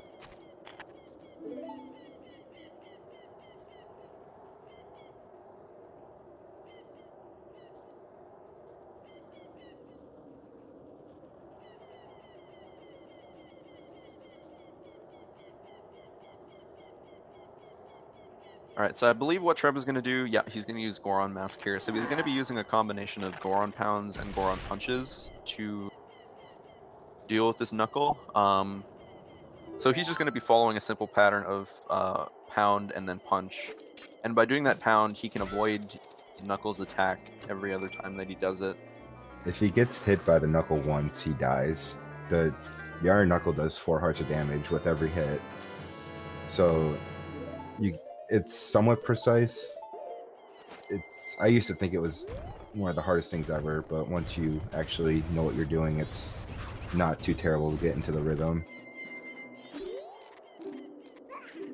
Yeah, the whole thing with the Goron Pound makes it super, super lenient, because the window is just gigantic to be able to dodge his attack, so... And either way, if you do mess it up somehow, you get put right at the outside of this room anyway. You just have to run back a little bit. It's not too bad.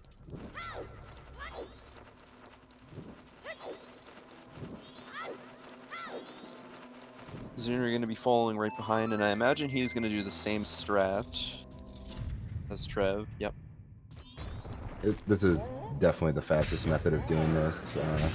You could do some power crouch stabs where you run back, let him attack, hit him, run away, wait for him to attack again. But Goron is definitely the fastest way of doing this fight. I think similar to OOT, there's a position you can stand with these Knuckles where you can just kind of sit there and power crouch stab repeatedly. I'm just not sure if that's faster than the Goron method, though. I know that it's very similar, but not sure if it's faster. Either way, it's a lot scarier for sure, because you have a lot higher chance of getting hit. Yeah. Whereas with the Goron Pounds, it's just free. You want to be Goron here afterwards anyway, just for the faster movement to get out of the graveyard and head to the Kana Canyon. Yep. Yeah, pretty much any chance you have where you have to travel for like maybe even 5 seconds, you want to equip the Goron Mouse because it's just so fast.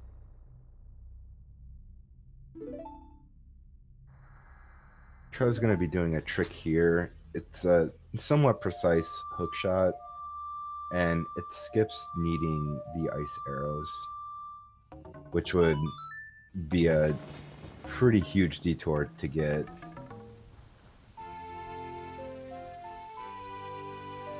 Yeah, so most runners for this trick have a visual cue on the ground. There are a few spots that you can see on the ground when you're playing, and that helps you just kind of line up your position a lot better. And if you get in a good spot like that, you can just hookshot straight to this tree and get up to the owl right away. Normally, you would need to freeze the Octoroks with ice arrows, jump across to the other side of the bridge, and then hookshot the trees. Yeah, so one thing to pay attention to now is the in-game time of these runners. As I mentioned earlier, the aliens end at about 3:50, I believe. So Trev right now is just after 3 o'clock. So he has to make a decision at this point to either go to Gibdomask or to go back to the ranch. I believe what he's going to do is he'll go to the Gibdomask. And that will make it so he has to wait less to deal with the aliens, but it's a little bit riskier because when he gets to the ranch, the aliens are going to be very close to the ranch, so he's going to have to deal with all of them pretty much right away, otherwise he's going to lose that event.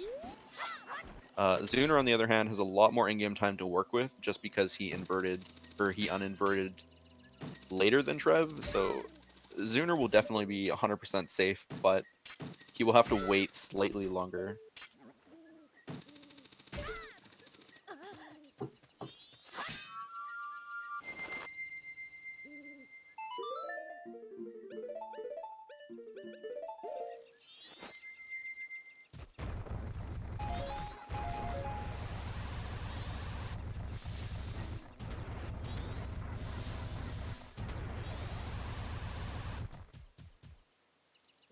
So Renegade grabbed his hookshot and grabbed his first egg as well. He's warping out. Drun is following behind him here. He's a little bit behind, but he pretty much just has to go over to the hookshot room, and he's right there with Renegade. So Renegade is a little bit early, but not too much. He has to wait until 10 o'clock here to get into the Curiosity Shop. So he only has to wait about 15 minutes of in-game time, which is not too bad at all. So pretty decently timed for him.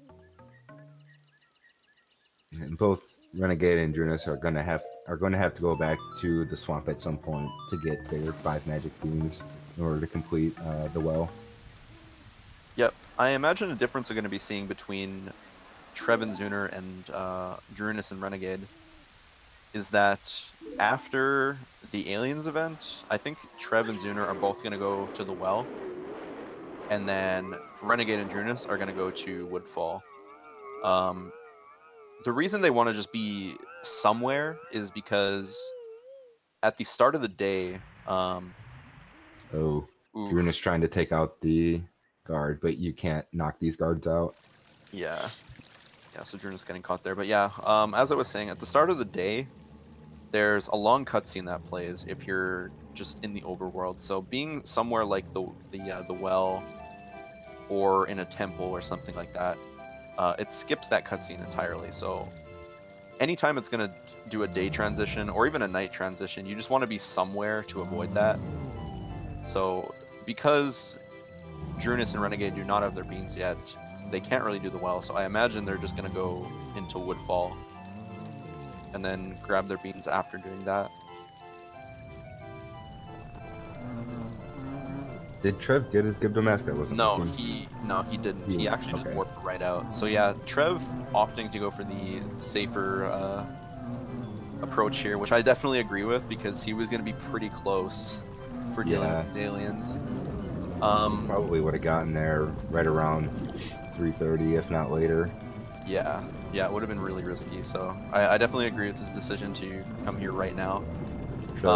Right at the beginning, did a little thing called barn shot, where you kind of shoot through the barn to hit the alien on the other side. For whatever reason, the arrow doesn't stick in the side of the barn there, and it just goes straight through. The alien that he's aiming at now, he hit right in the beginning. Yeah, it's definitely super nice, because that alien in the back is really, really annoying if you can't do that trick, or if you don't know how to do it. So yeah, just shooting through the barn makes it way safer, and you don't have to go all the way around. So at this point, Trev is just going to wait around, just has to wait for the aliens event to end. And Zuner, because he had more in-game time to work with here, he's actually going to go get his Gibdo mask before doing the aliens event, just to waste a bit more time. Interesting thing to point out is he actually pulled a bomb chew before walking into that cutscene, so that right after the cutscene ended, the explosion triggered the door opening, so he didn't have to wait as much there.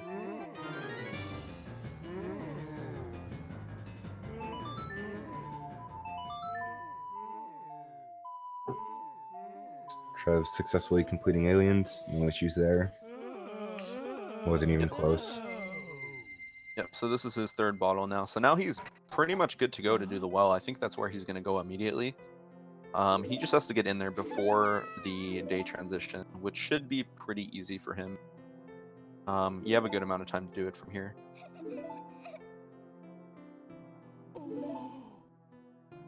He just needs to stop at the Gibdo house to do what Zuner's doing right now, and then go head into the well. Yep. Yeah, that does make his time a little bit more precise, but he should still make it anyway.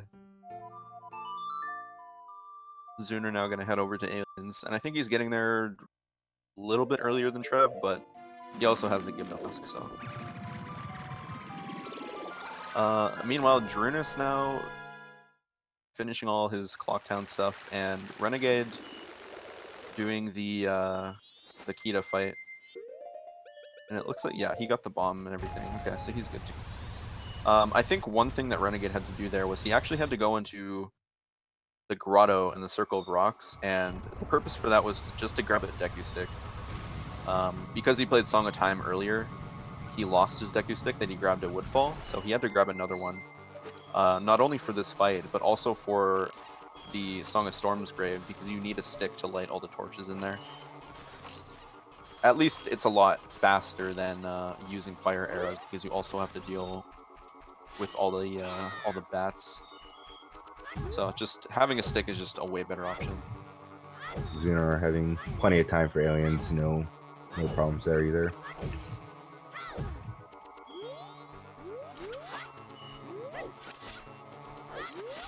Yep, so yeah, Zuner going to be able to finish this off easily. Trev getting his Gibdo mask, and he's going to head to the well. One thing I am a little bit concerned about is the fact that Drunus is not inverted again. Ooh, maybe yeah, he just... I don't know if he forgot or... Yeah, maybe he did. There Maybe he just thinks he can make it at this point. But I noticed that Renegade inverted and Drunus didn't, so I'm not sure if he just forgot or if he's just going for this without inverting. But I'm not sure if he has the in-game time to do it without inverting. So he's still got quite a bit to do before he gets to aliens.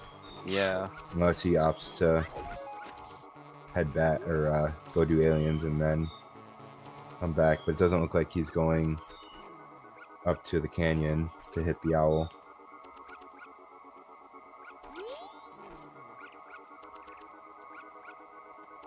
Yeah, he's definitely not going to make it. I hope he realizes soon that he needs to invert if he wants to make aliens. Otherwise, he could have to turn this into a 2-bottle route. Or just Song of Time again and have to get the aliens that way. But that's definitely a much slower option. Yeah. And this is kind of another instance where Trev just memorizes the route that he needs to go and which order to give the Gibdos the items. Yeah, so one cool thing here that Trev was going to do is he's going to drop a chew and then walk into this cutscene. So right as this cutscene ends, the Poe is going to get hit by the explosion, and from here he's just going to keep pulling bombs at a precise time and throwing it at the Poe over and over.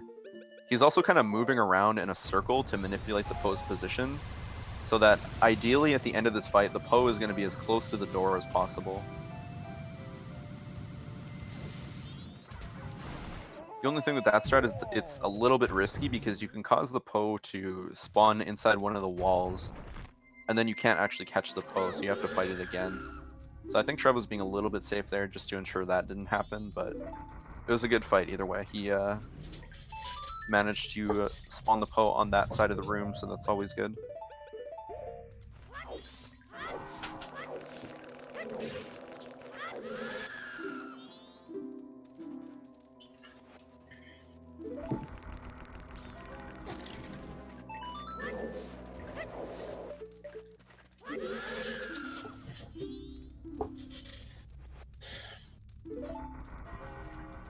So Trev finishing up the well now. This is the last Gibdo, so he gets the mirror shield right here.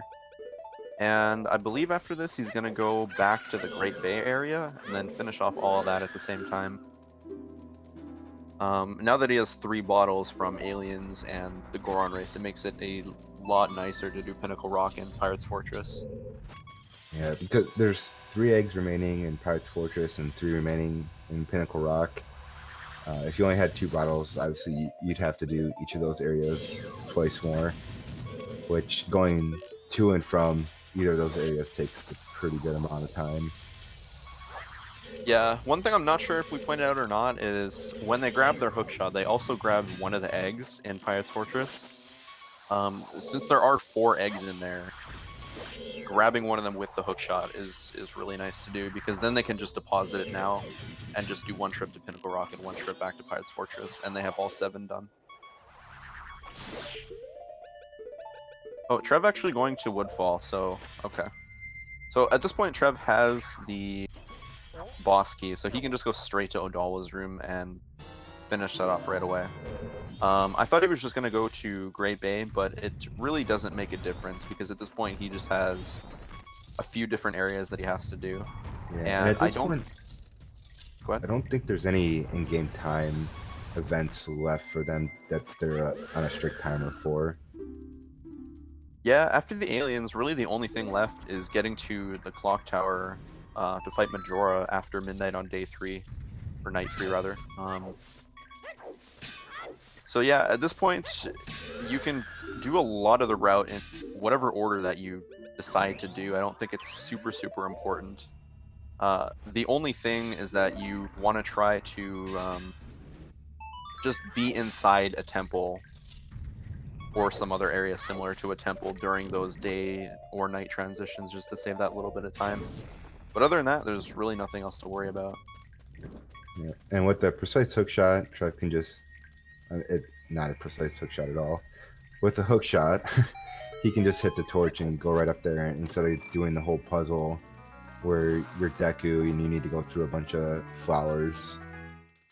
He did kill the dragonfly. They can be extremely annoying during that if you don't kill it first. Yep, so one thing to point out is that Drunis actually did some other route. I'm not sure exactly where he warped from. It looks like he did not get Song of Storms, but he made it to Aliens either way, so...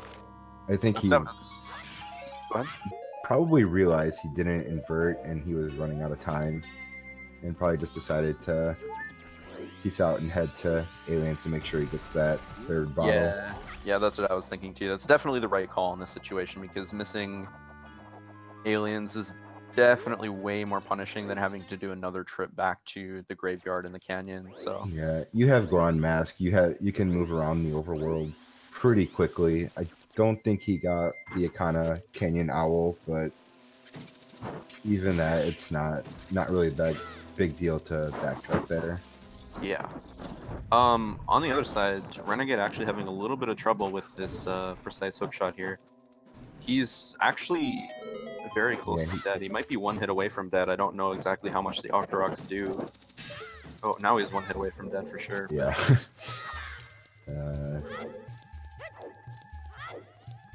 Kind of scary.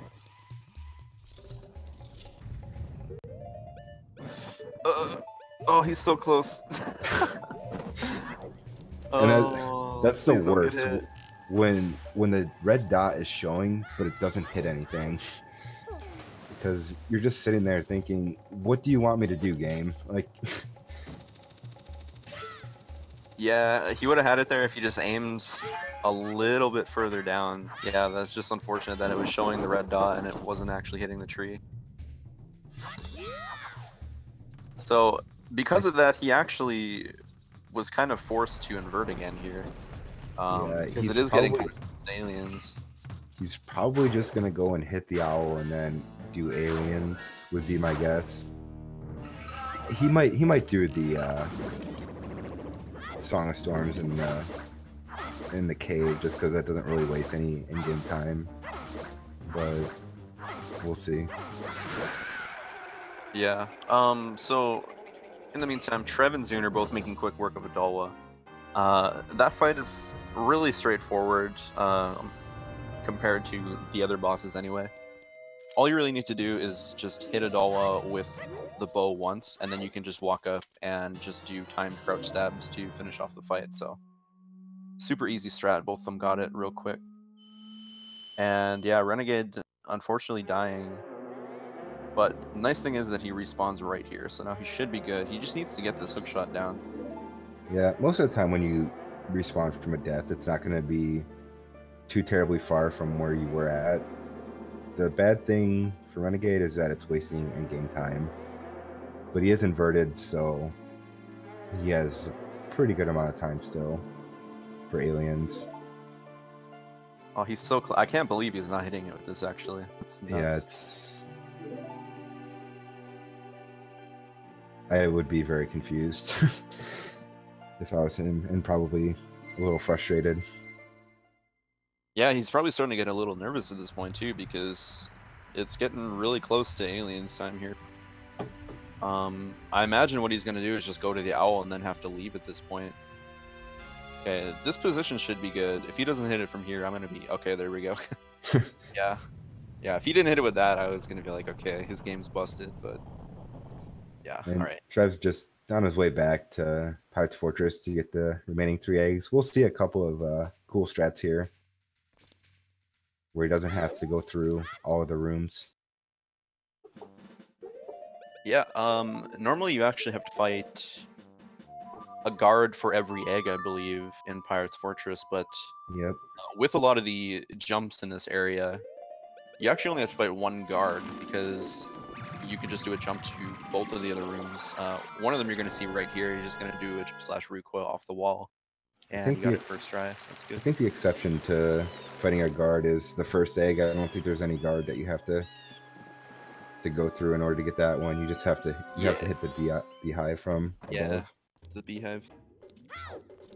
Alright, so yeah, Renegade opting to just go straight to the owl and then warp immediately to the aliens, so also playing it a little bit safe, which I definitely agree with in this situation.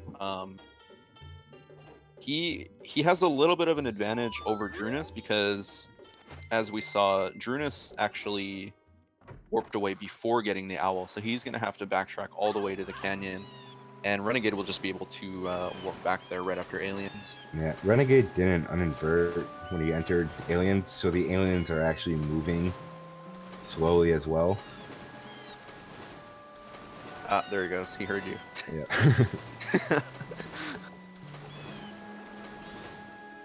Yeah, so he's going to uninvert, and that'll speed up the aliens from here. And at this point, you really don't want to invert at all for the rest of the game. I believe it's very, very lenient to make it to Majora, and most of the time, especially for top runners, they usually have to song a double time at least once to make it to Majora on time. Otherwise, you just have to wait a really long time.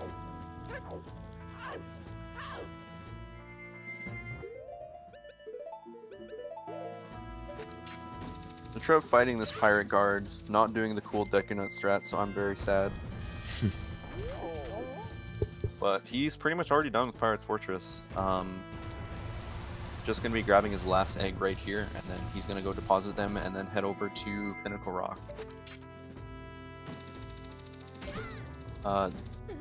Renegade just finishing up Aliens, and Drunus finishing up Woodfall Temple. So Zuner also going for the recoil into the first pirate egg area there, and if you missed it on Trev's side, pay attention to Zuner here, because he'll show off the jump to get to the second egg that we didn't point out as Trev was doing it. But the main idea is that he's going to be just doing a curved jump around one of the roofs, and that'll just allow him to get over to the other side and not have to fight a guard. You can do it in a few different ways. You can do like a Goron roll onto the roof as well, and that makes it super free, but yeah, it looks like he's just lining it up here. Oh, and he missed it. Ooh, he hit the edge, yeah. Yeah, so really the only way you fail this is if you hit the edge of the roof here, and you'll slide immediately. But he got it second. If your angle is a little too wide, you won't be able to make it quite back, but that doesn't happen too often. And also, a small thing that maybe not everyone knows is if you hold target and you are aiming with the hook shot, you move up and down quicker. So that's why you see that in a lot of different areas.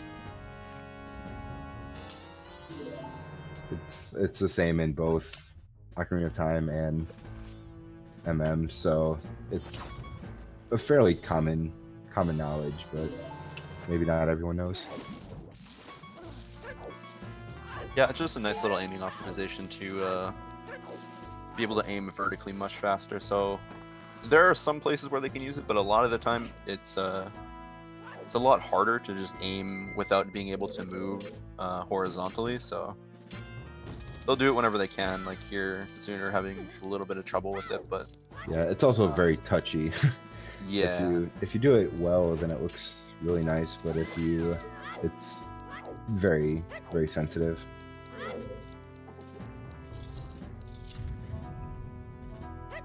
All right, so Renegade's coming back to the Icona area,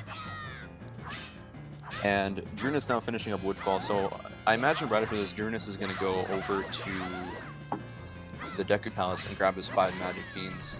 And I actually believe that would have been a better option for Renegade as well, because even though he'll be able to get his Gibdo mask here, he's not going to have those beans, so he's going to have to warp away and then warp back here later with those beans. Whereas Drunas will just be able to backtrack to the Icona area and then just do everything all in one go. Yeah, he's going to be able to roll straight there. It's going to be really quick for Drunas to go and get his beans right now.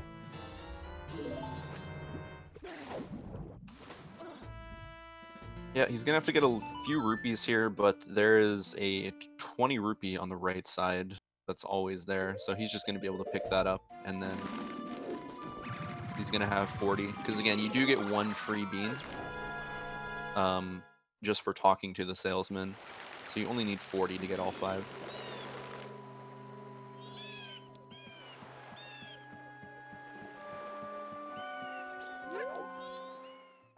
So Trev doing Pinnacle Rock right now. He already has 2 eggs, so there's 1 more left. Oh no, is that his 3rd? Yeah, that's his 3rd. Okay. Yeah, so he has his 3rd, and unfortunately the best way to get out of here is just to go Void out. So yeah, he's gonna go do that real quick. Do the dots only show up if you're Deku? I don't know if I've ever noticed that. The dots, I could be wrong, but I believe that's only thing that happens during the night. Or were they there for him as Deku? Is that what you were saying? Because I didn't see that. No, I was watching Drunas and they weren't the dots weren't there. Oh. I wasn't sure what actually causes them to be there. I can't say I've ever really noticed them not being there. I wasn't sure what caused it. Yeah, I want to say it's a thing that occurs during the night, but again, I'm not 100% positive. Maybe someone from the chat knows exactly what causes those dots to appear, but... If anyone's wondering what I'm talking about the dots that kind of show the Deku Guard's vision. Mm.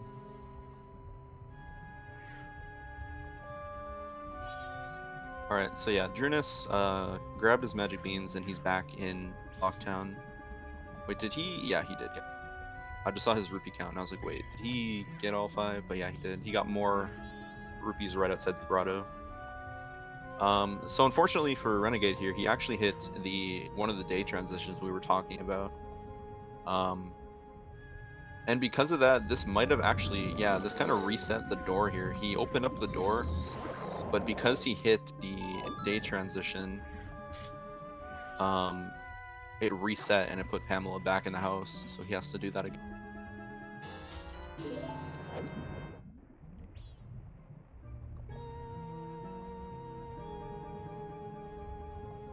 Yeah, okay, so chat's saying the line of vision is only for night. Yeah, that makes sense. It kind of makes sense with the game too, is they do a lot of things like that. Yeah. Where things are differentiated between day and night.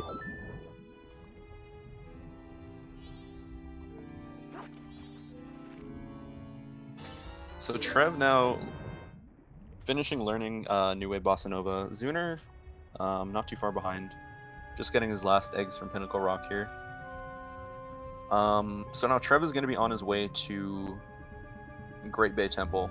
And if you've never seen an Glitchless run before, Great Bay Temple is by far the most entertaining temple to watch. It's amazing, and it's amazing to do when you start to get the tricks first try. It feels so satisfying because they look so wacky when you're watching it. Yeah, the entire temple is just filled with a lot of cool, really cool looking tricks that are, some of them are somewhat precise, but yeah, like you said, in general, they just feel super, super satisfying to pull off. And So whenever you see a runner get like a super clean Great Bay Temple, it just looks amazing to watch the whole time. Exactly. And Trev getting TCS, but not actually doing TCS because this is glitchless. Yeah.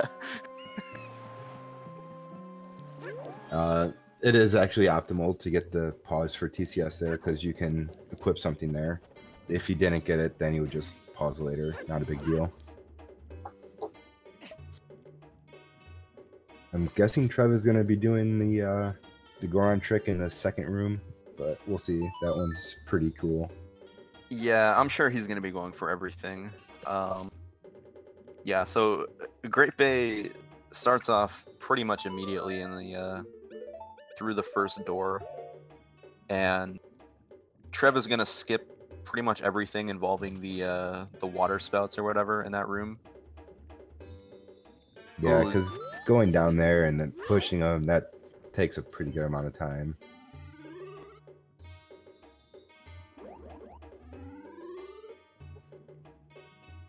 Yeah, so Drunus actually dying to the Knuckle there. It's unfortunate, but yeah, the Knuckle just does so much damage. One thing I didn't notice is that he actually came into the grave on the second night, which means he has to do this jump here.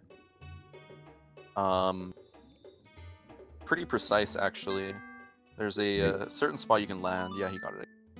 Yeah, you need to land right on the tip of the stalactite, and then you can make it. Yeah, the nice thing is for failing that you don't actually lose any health, so if you actually lost health there, it'd be pretty easy to die just over and over trying to do that trick. Yeah, he's just not timing his ground pounds the right way. Yeah, unfortunately getting chopped again by the Knuckle.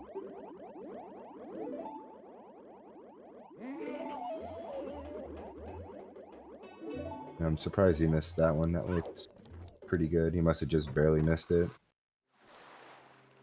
He went like straight through it. Yeah, the place you can land on that stalactite there is super, super picky. But as you can see, he can just spam it over and over and over. You get an attempt like every 3-4 seconds. So he's choosing not to line it up at all. He's just going forward every time. Yeah.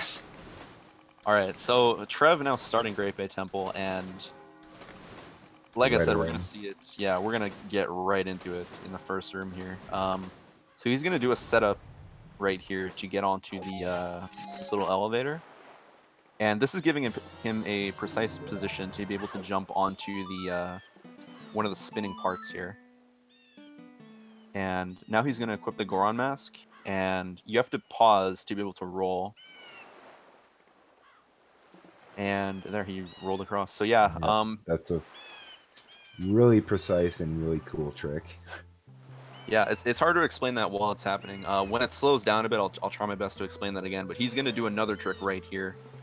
He's going to bonk a wall here, and he's going to spin around in midair to grab the ledge here. Yeah, you got it that time. Okay. Oh, wow. I actually haven't seen that one yet. That was pretty cool. Yeah, and then he's just going to do a gainer onto this spot here. So yeah, There's a lot to explain in here.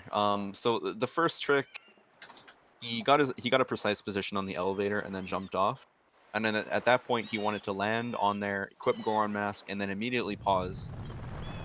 And during the unpause leg, he wanted to roll up, because if you roll as Goron, if you're just in a rolling state, if you curl up, you can't fall off slopes like that.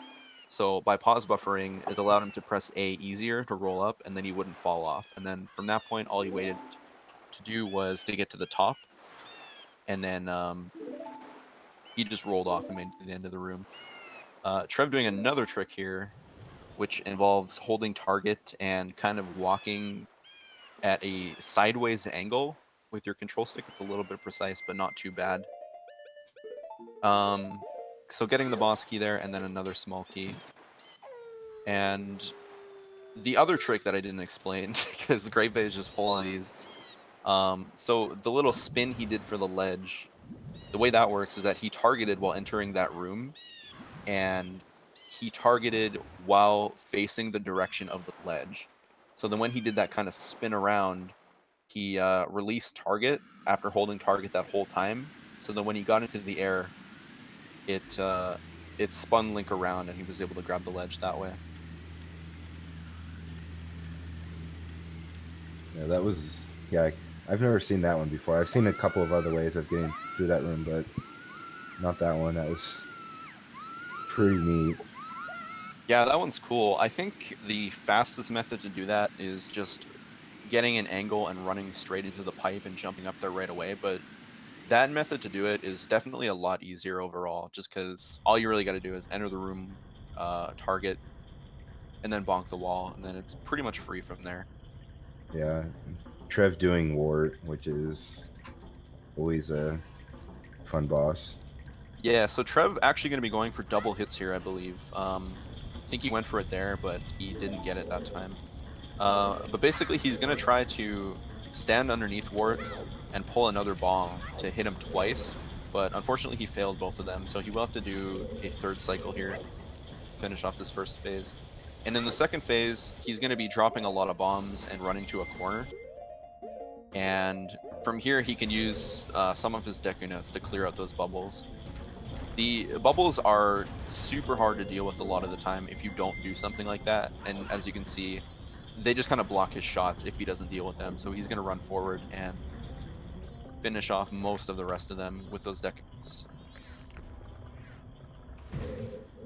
And then from here, it's pretty much just stand in the corner and shoot the eye, so Trev should be safe.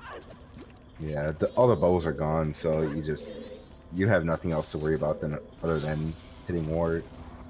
But they do get in the way, and as you see, Trev's health got kind of low there, so you need to pay attention to that as well. Some of the pots do have health, but if you're a beginner, then health is definitely a factor in this fight. Yeah, for beginners, it's usually a pretty good idea to just grab a fairy for that fight, honestly, because it's so easy to die if you don't like fully understand what's going on there and like the best way to deal with the bubbles. Like it's pretty. Yeah, that fight is really relentless as a beginner.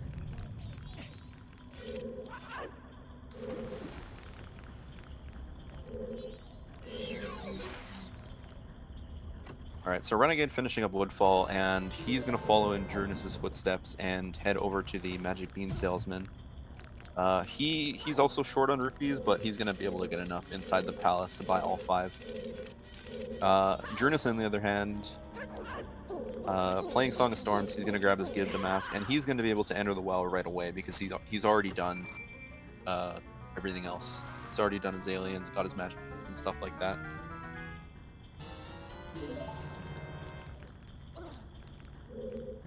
Just to answer something in chat, that using Deku Nuts against Ward is amazing. And actually, Deku Nuts against a lot of enemies would have made casual play so much easier, just both in OT and MM. Is you don't really realize that how good Deku Nuts are until you've done some speedrunning and try to optimize some fights. Yeah, so a cool strat that Trev did right there is he actually stood right in front of the ladder and then shot an ice arrow to freeze the stream the water stream, and right after shooting the arrow, he canceled his bow, and then was able to climb the ladder during that cutscene. And then Trev doing another trick right here that involves using the Tektite in the water to set up your angle, and then you can either press B at a precise time or release A at a precise time to kind of get a short hop out of the water and be able to grab the ledge for that switch. Definitely a cool looking trick there.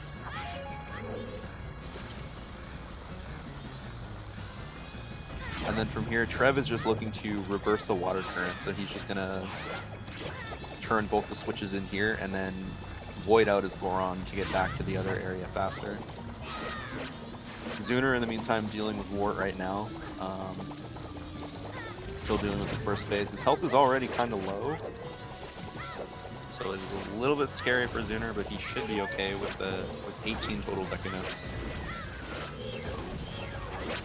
Yeah, where did he get so many Deku Notes? He had quite a few. Yeah, I'm not sure. Maybe that was part of the reason why they did Woodfall earlier, was to get that guaranteed drop outside. Not too sure though. There are a few places with guaranteed 10 Deku Nuts, but I didn't see exactly which ones that he grabbed.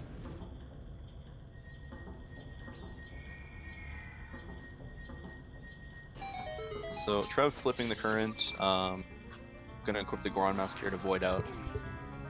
And there's another super cool trick coming up here. This is probably the most visually impressive trick in the dungeon.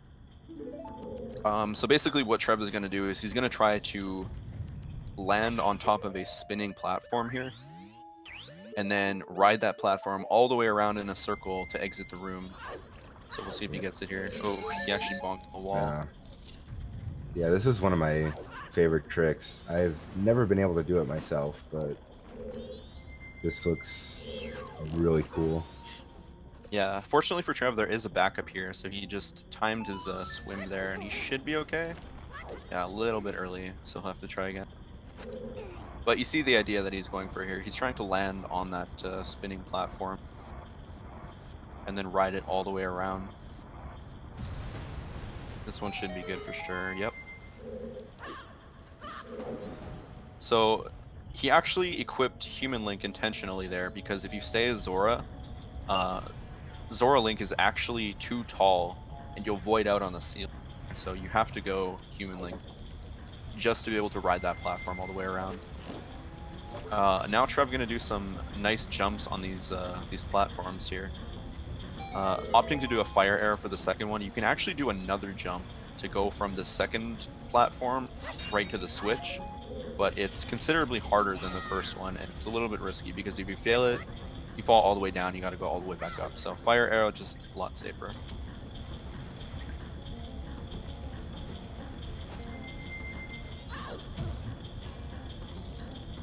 And now at this point, Trev just going to go to the end of this room using this green pipe to line up, and then doing a side hop onto the gold fence there, and that's the end of that room. So that's pretty much the end of Great Bay Temple. From here, you're just going to head over to the boss room. And there's one last cool trick where he's just going to jump onto the water spout as it's going down, I believe. And that'll let him get to the boss door right away rather than waiting for a cycle.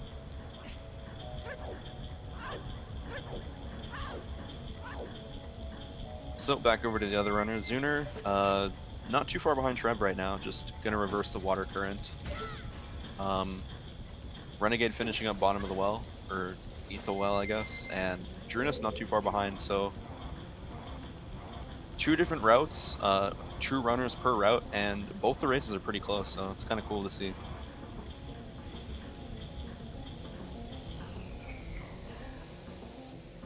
That's one of the cool things about Glitchless, is that there's so many different options that you can do, where it's not, you can make route options in the middle of the run that don't lose, you know, minutes at a time.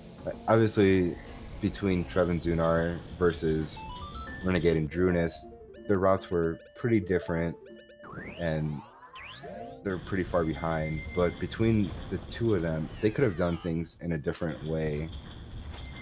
or like between the two runners in each route, they could have done things in a different way where they would be more comfortable, but they wouldn't have been considerably far off from each other. Yeah, especially in the late game here. You just have a ton of options. Like, really, the only thing you have to worry about, as I mentioned earlier, are those day and night transitions. And as long as you can avoid those, you can basically do everything in whatever order you want in the end. Um, it's only really the in-game time sections near the beginning that kind of force you to do a specific route. But as we even saw Drunus saying in chat, he's never been in this situation where he kind of had to leave before the owl and stuff like that. But the Yeah. cool thing is that you can just kind of improvise and do the route in a slightly different way, and in the end, it's still going to work out. Yeah, and you can't really do things like that in any percent, because if you do things out of a specific order, like, you just completely mess up certain tricks, certain setups where it just makes the route not really finishable.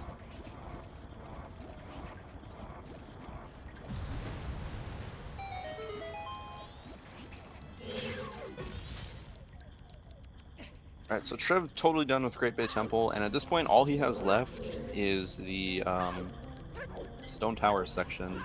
So he has to do Icona Castle to get the Elegy, and then from there, he's just going to be heading into Stone Tower, finish off Twin Molds. I will be back in a second. Alright.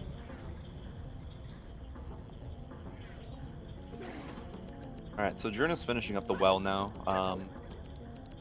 Not too far behind, but unfortunately he doesn't have any magic. So he's gonna have to backtrack, and I don't believe there's any magic inside the well, actually. So he may have to go all the way back outside to be able to get magic here. I'll have to see what he does, but I'm pretty sure that there's no magic in here. So that's really unfortunate for him. He doesn't have enough magic for the one fire arrow that he needs.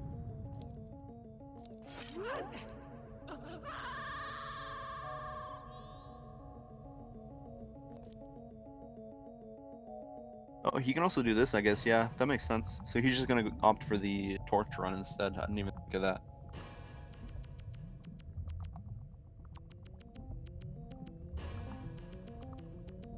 Alright, I'm back.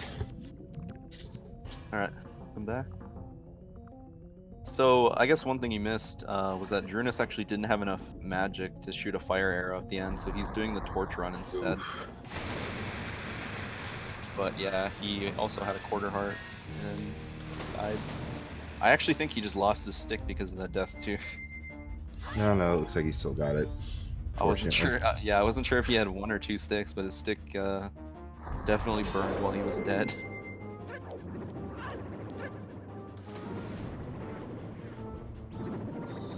Trev just did a jump slash to get on top of this mace here, where he will just take some damage, but surprisingly enough, that doesn't void Zora out. Yeah, that's actually really odd. I don't know why it doesn't do that, but... Seems like it would be fire damage, but it's not.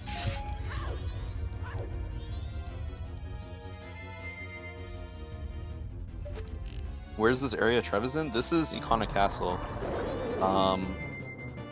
I don't have audio right now, but I'm assuming there's actually no sound in Trev's area, and the reason for that is because he did a gainer over the block at the entrance to the area, and whenever you do that, you don't trigger the intro cutscene, and the intro cutscene is actually what controls the music in this area. That's really interesting, but yeah, I just checked, he does not have sound. Yeah, so that's definitely why then. So by doing a gainer over that the sun block at the beginning, you can skip the trigger for the intro cutscene, but then whenever you do that, you just don't get music for this area. So anyway, Trev making quick work of the castle. Pretty much the only thing you have to do is go all the way to the top, and then throw a powder keg over and explode it. And conveniently, you can do a Goron boost to then get over with the keg and then fall in, and then you're done.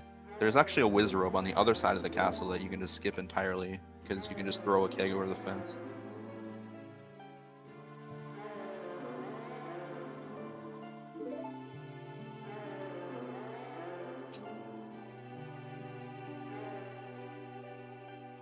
So Renegade and Drunus both working on their new way Bossa Nova right now. Zuner just finishing up Great Bay. And Trev gonna start this Egos fight here. So one thing to watch out for on Trev's side is that he's probably going to be taking some damage intentionally. And the reason for that is he's going to want to Death Warp out of this room after getting Eulogy. So he's going to want his health to be as low as possible. So I imagine he'll probably take a couple hits on purpose to Egos, because he does a full heart of damage. Ideally, in this situation, he would get hit 3 times and then just use a Chew to Death Warp. It's actually pretty surprising to me that where you end up when you Death Warp here. It seems like it would just be in the castle, but... Yeah, it takes you all the way back outside, which is super nice in this situation. So unfortunately, Trev actually getting a really unlucky attack pattern there. And Egos only swinging his sword at him once. So Trev still has a heart and a half, so he'll have to use an additional 3 chews to get out of here, which is not a big deal, but it's just a little bit slower. So you also may have noticed that he did a backflip and exploded a chew on himself right before this cutscene triggered, and that's just to help get his health a little lower. Right after this, he can actually just throw chews into the Elegy statue that'll spawn behind him during this cutscene. And by throwing chews into that statue, it'll explode them immediately, and he can just Death Warp within only a few seconds.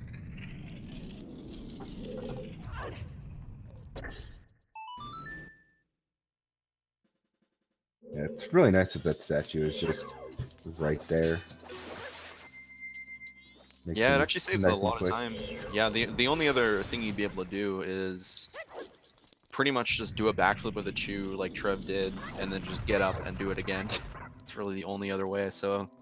Yeah, the fact that this statue exists is really convenient for Death Warping, actually.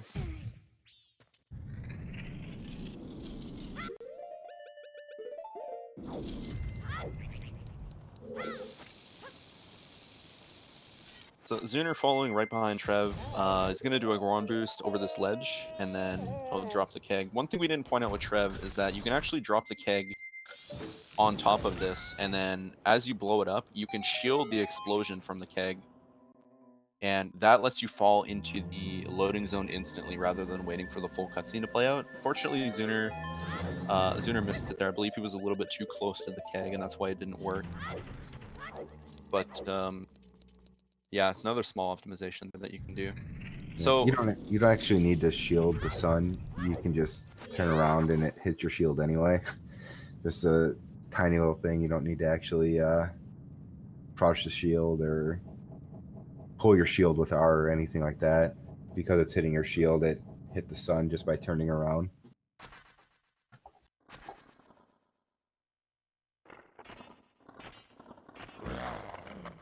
Alright, so one thing to pay attention to here is that Trev, as you might notice, is at 5 o'clock, which means he only has an hour to do Stone Tower here.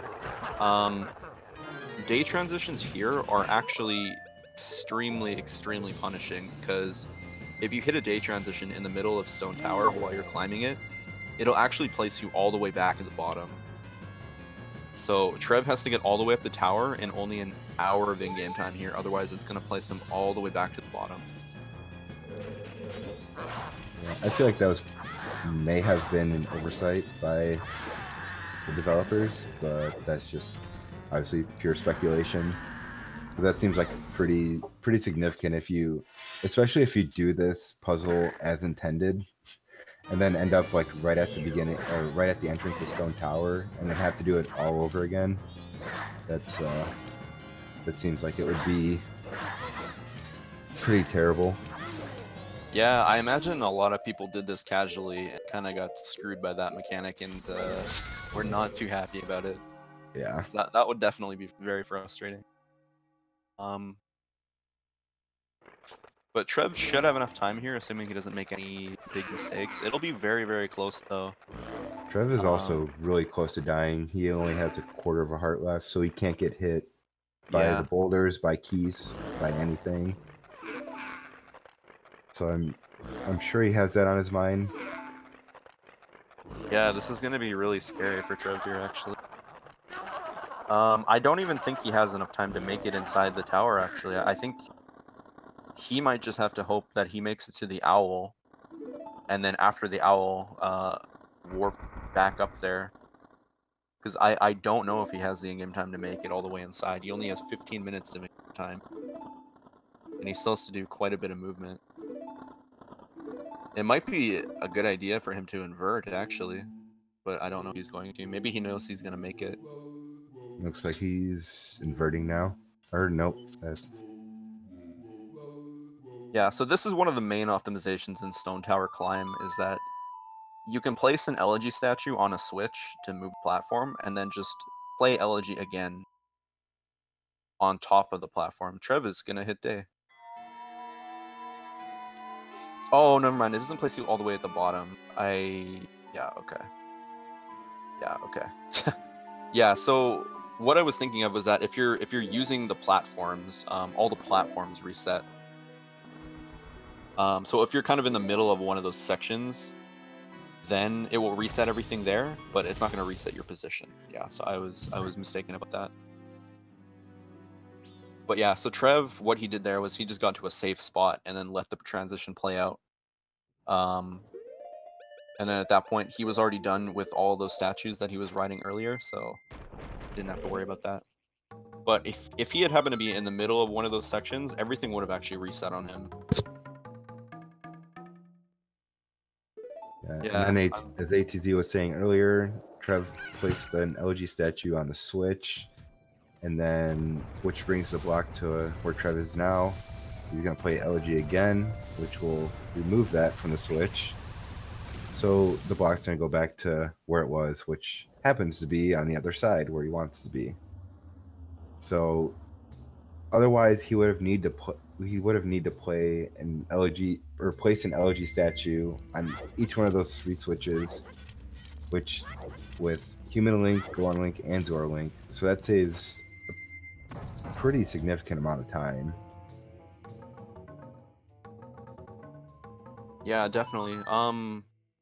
So yeah, one thing Trev just did there is he actually attracted one of those real bomb chews and kind of made him run into him. So by doing that, he actually didn't have to transition out of Goron at all and could just explode the wall using the bomb chew. And in this room, you can speed it up by using the boxes in that first section there. So you only really have to use Elegy as Goron on the big switch, and then as Human at the end here. One thing we're probably going to be seeing from Trev right away is most likely he's going to song a double time very soon.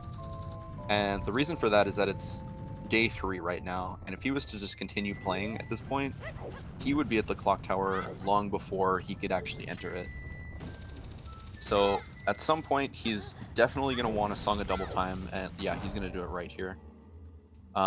Because this way it's going to make it night 3, and then he can just play through the rest of the temple, and by the time he finishes, it'll be past midnight to be able to enter Majora.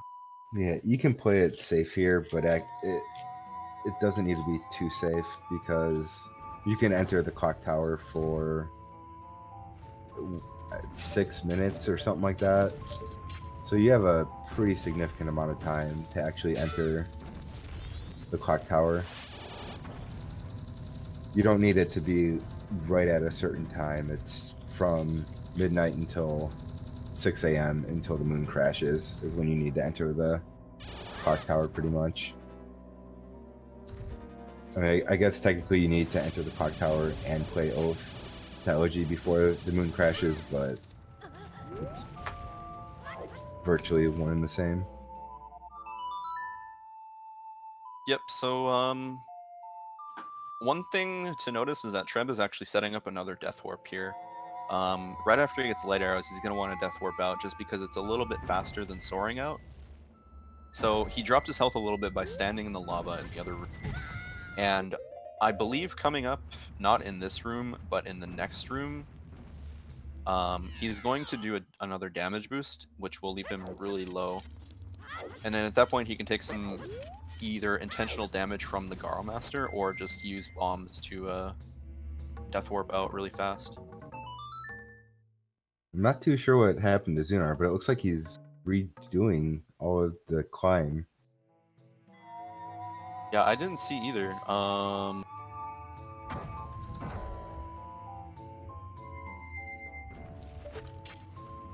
Yeah, I'll have to check. I actually didn't see what happened to him. Yeah, I'm not too sure what can happen. Maybe a death? Yeah, death would reset you to the bottom of the tower. Chad is saying he got hit by one of the rocks and got voided out. Oh, wow. That's brutal. Yeah, that would that would certainly reset you to the bottom. Alright, so yeah, Trev doing a damage boost here. So his health is pretty low going into Garo Master, which means he should be able to Death Warp pretty easily. So this fight is super straightforward. He's basically just going to roll into Garo Master and then shoot an Ice Arrow and then just do a Power Crouch Stab and just do that. That's the end. He might intentionally get hit once though. I'm not totally sure what his plan is, but either way, he has those. Yeah, he's getting hit once.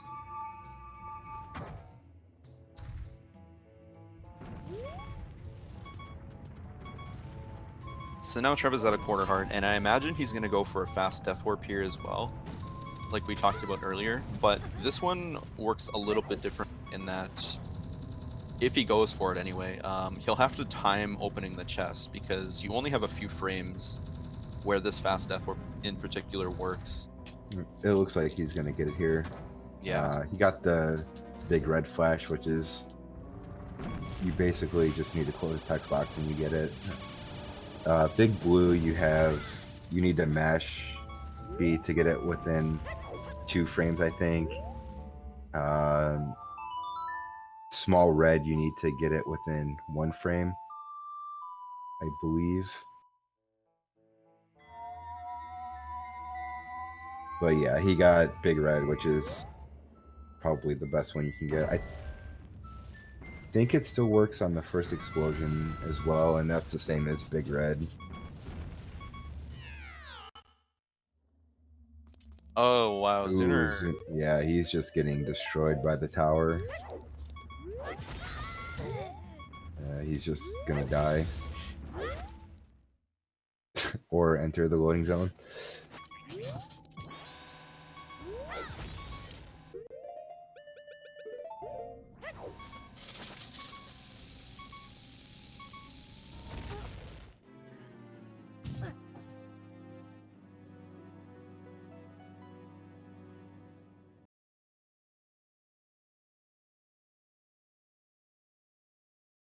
Alright, so Trev has now inverted the tower. He's going to go back inside. I guess one difference to point out between Japanese and English is that on English, there's actually a switch on the same side as the temple to invert it, whereas on Japanese, you have to go all the way back across and then flip it from that side. So Japanese loses a little bit of time here, but overall, Japanese is just the faster option in general, just a lot faster text. You get faster text on Japanese, and as we mentioned way before in New Wave Bossa Nova, you can go through the front of the hookshot room because the pirate is blind at night. So that saves a pretty good amount of time on Japanese over English. On English, you have to go to the top, all the way to the top, and then you have to hit the beehive from the top versus just right in the room where you need to go. Yep, so Trev right now doing a trick called Early Igor, which is where you do some precise arrow shots from below to kill the Igor here.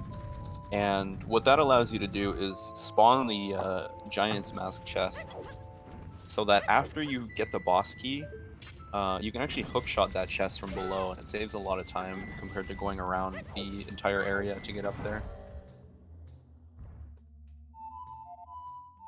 Ooh, Trev actually getting jinxed there, but fortunately, because he has Song of Storms, he can actually just play that to get rid of his jinx right away. That's one of those things that I actually knew, but when I'm actually doing a run, I never think about. Yeah. Yeah, it's super convenient because if that happens and you don't have a way to remove that jinx, this fight in particular is awful without being able to swing your swords. Like, it's so Yeah, bad. it's pretty much needed to crouch stab here. Yeah, so Trev is actually going for double hits on this fight. A little bit low here, actually. But yeah, he's rolling into Gomez right away. And then... Okay, he only got one double hit. But yeah, what he was going for was to roll into the damage right away just to cancel it. And then if you're fast enough, you can get another hit before the bats come back. So if you're able to do that, the fight only takes 3 cycles, but even in the worst case scenario where you don't get any of them, the fight is only 5 cycles, and it's not that much slower, so... Either way, Trev now getting his boss key. Zuner's still doing the climb here. Unfortunately fell twice, and Renegade and Drunus both about to be in Bay Temple here. Renegade just started a couple minutes ago. And now Trev gonna do what I was just talking about earlier, where he will use that chest with the Giant's Mask in it to hookshot up to the top. Hookshot is a little bit precise, but not too bad, and he gets it really fast. So Trev is actually skipping the Giant's Mask entirely. There are a couple ways that you can do the Twin Mold fight. And what you'll normally see in any percent and other categories like that is you'll see people do this fight with the arrows. But in Glitchless, you can actually do it with the Giant's Mask, and overall, it's really not that much slower. You can actually get some really, really insane fights with the Giant's Mask where you just get double hits on both of the Twin Molds at the same time. And you can get some crazy fights, but of course, there's a lot more RNG that goes into that.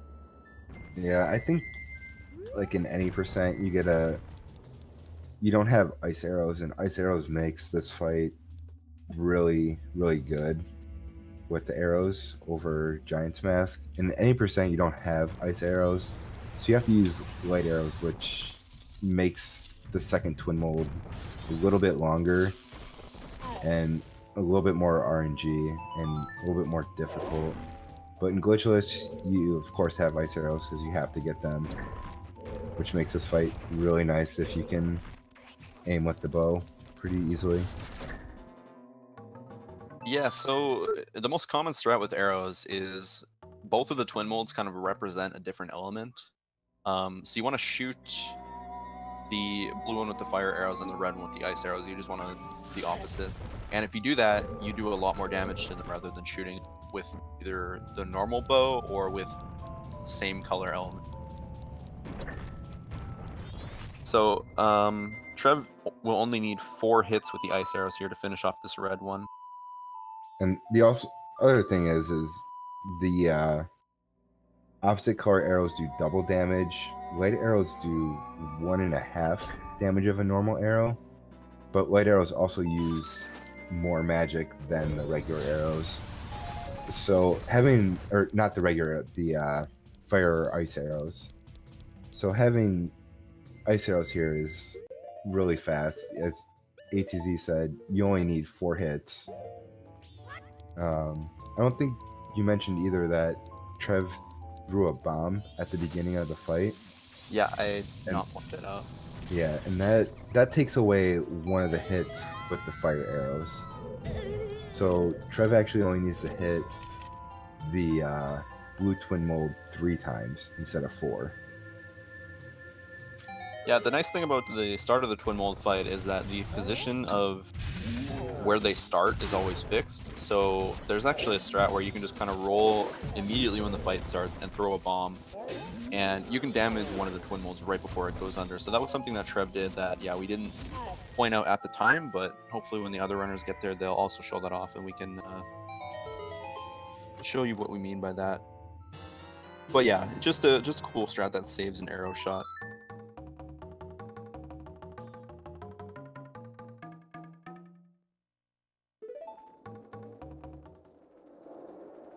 Yeah, so Zuner, just like Trev, playing Song of Double Time because if he was to just play through, he would be way too early for Majora. Drunas trying to get this jump to the... Okay, he got it. Yeah, that one can be kind of tricky sometimes. Yeah.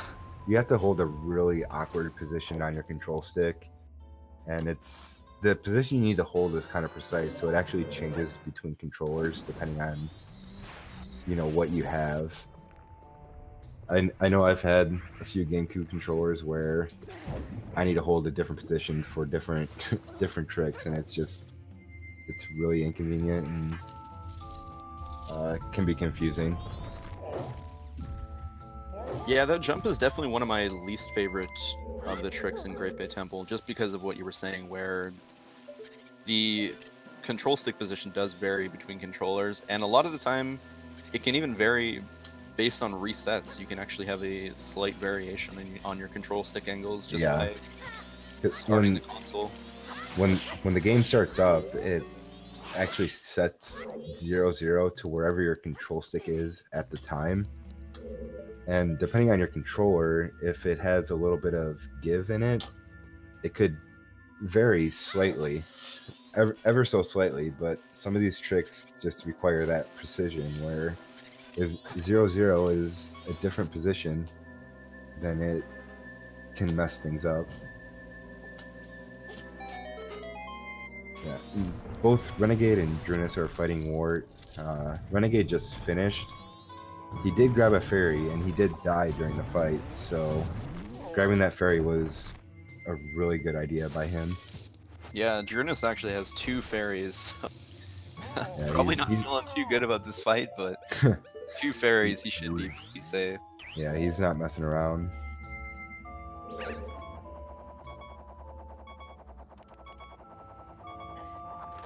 Trev is heading into the clock tower, gonna head up to the moon here soon.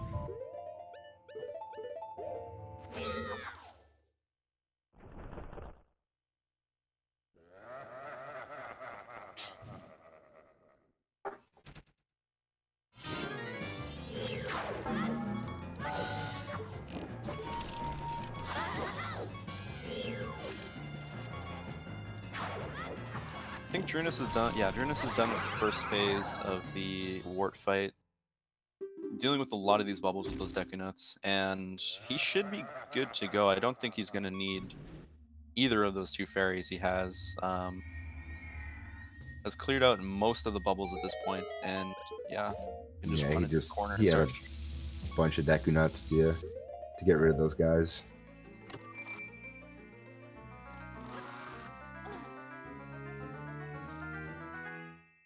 Yeah, so much safer option to grab the fairy, but he didn't need it. I imagine he's probably pretty happy about that, because when you grab 2 fairies like that, that usually means that you're not too confident about the fight, so he's probably happy that he didn't die.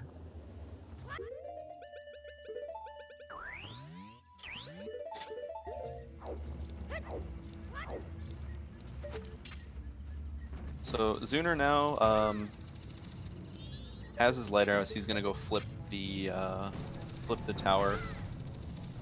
And we didn't point this out when Trev was doing it, but the fastest way to do this is to go onto the right switch and just LG on there to move the middle platform. And then from there you can just kind of walk to the edge of this the big platform that he's currently standing on, and you can hit the switch from this side, so that speeds it up by quite a bit.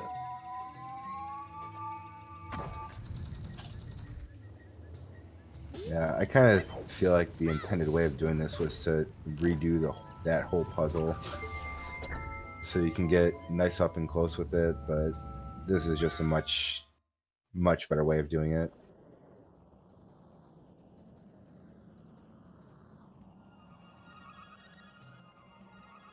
Alright, so Renegade and Drunas both done with Wart, both about to go flip the current here. And so yeah, they're about halfway down Great Bay, if not a little bit more. Renegade in the room to flip the current, and I imagine he's going to do the same strat that the other 2 did, which is use Goron to void out to get back over to the other side. And I'm curious to see if Drunas and Renegade are going to go for the water wheel strat that Trev and Zun both went for, because usually that's a pretty intimidating strat for a more beginner runners to the category. But It looks like Drunus is going for just a easy way around on the water wheel.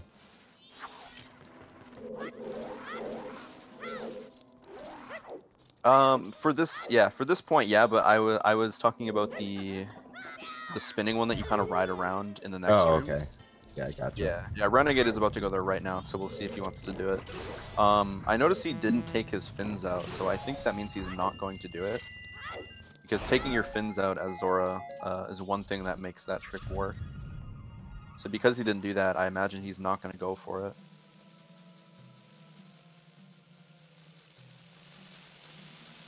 Or maybe he still will. No, okay. So he actually does want to do it, but he didn't take out his fins, which means this isn't going to work. I think there's a possibility that it can work without your fins out, but it's a lot more precise. And yeah, he didn't make it there. So kind of like with the jump slash, you need to take out your sword first. And if you already have your sword out, you jump slash immediately. Versus if you don't have your sword out, you need to pull your sword out for a couple of frames and then jump slash. This is the exact same situation. Ooh, he fell through, but he's still okay. Oh. And he made it. Alright. Nice.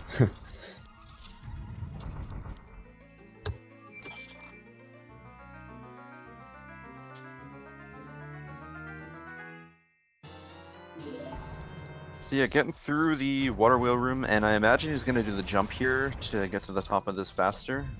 He'll probably do the same thing that we saw Trev do. I'm not sure what Zuner did, but Yep. yeah, just using the fire arrows here, just a lot safer. And Yeah, the first jump is pretty easy because you can do a Zora jump slash to gain a little bit of extra height. That it makes it pretty imprecise. The second one is definitely not easy. Otherwise, we would have seen Trev do it.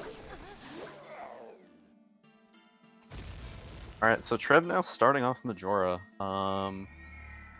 So as a lot of you probably know, Majora has 3 phases. There's the Mask, there's Incarnation, and there's Wrath. So to start off, he's going to be fighting the Mask, and this phase is pretty straightforward. The only thing that can complicate things is that the masks spawn, but the masks are generally more of a problem in the later phases than in the first phase. So what you're going to see Trev do is he's going to roll up and he's going to hit Majora with his Zora fins, followed by a light arrow. And he's going to use this same pattern repeatedly until this phase is over, basically. Yeah, he's doing light arrows here just because that does the most damage. Yep. He could So do it like a Deku Stick jump slash, but light arrows are just going to do the most damage and easiest to do at this point. Alright, so Trev going for a faster strat here, pulling out a bomb to stun Majora at the very end. And that basically just skips a couple mask transitions, having to go back Zora and then go back human for the last light arrow. So small optimization there to use a bomb for that last stun. Yeah, I haven't seen that one either. That's a pretty genius strat. You can actually do a similar strat for Incarnation. We'll have to see if he does it. Oh boy. I didn't realize I turned on my my ringtone there for a second.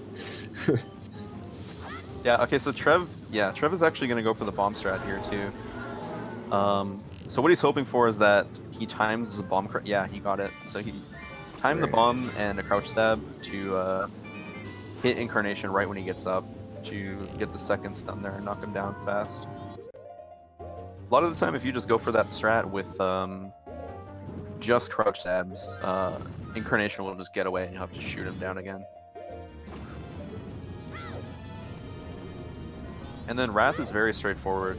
Even with no magic, the game considers light arrows to still be light arrows, and Majora's Wrath cannot dodge light arrows at all. If you shoot him, it'll always hit, even with no magic. And then from there, it's just a matter of timing crouch stabs, and that's it for Trev.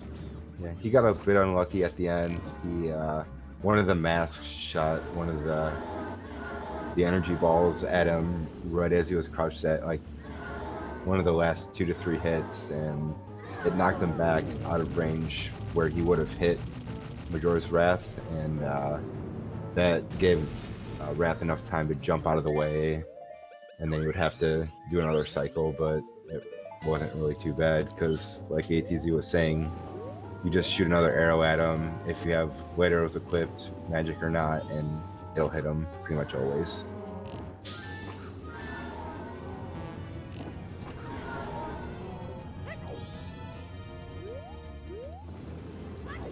Yeah, so overall, pretty good fight for Trev. Really, the only phase that went a little bit poorly for him was the last phase, just because he got hit by a mask, but that's not really something you can control unless you decide to kill all of them. Because sometimes the masks will just be on screen, and when they're on screen, that's when they shoot you. So you can't really control where they fly. Just unlucky for Trev. So yeah, Renegade and Druna's both working on Jorg right now, and Zuner just finishing up Twin Mold. But yeah, Trev with a very good time for a race for sure. 2:48. It's Yeah, only. Go ahead. Yeah, he's only 240 off of his PB, so that's pretty good.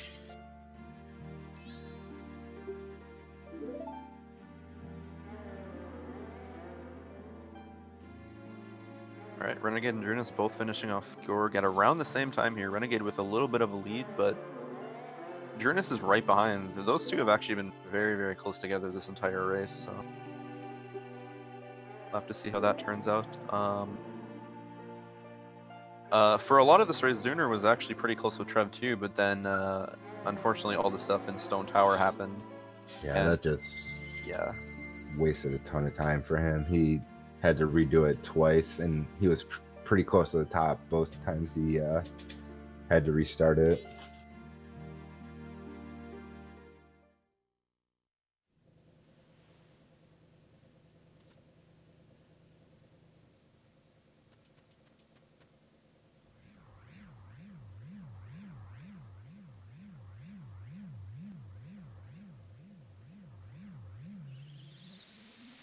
Alright, so unfortunately everyone in a cutscene right now, so nothing really to... Yeah, no one's really doing Yeah. much other than mashing text.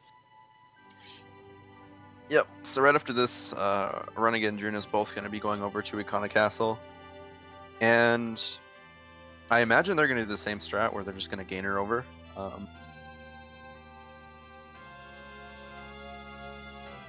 And then, yeah, from there they just have to grab Elegy, and then they'll be in Stone Tower.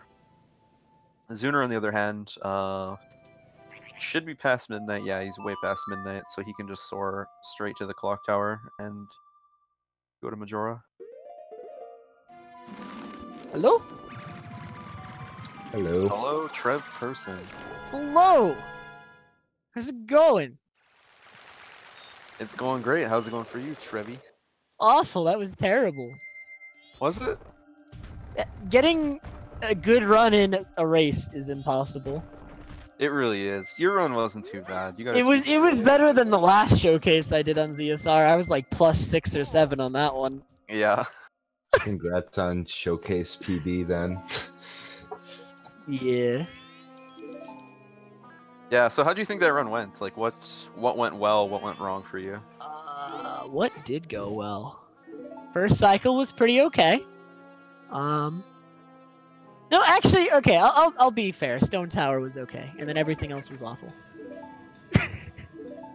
Nothing else went how I wanted it to, actually. I guess Woodfall 2 was actually okay. The time lost there was to getting Deku Nuts, because the game was intent on kicking me while I was already down. Yeah. Had a terrible, terrible Sonata segment, and then Deku Nuts right after. Really good for the old morale.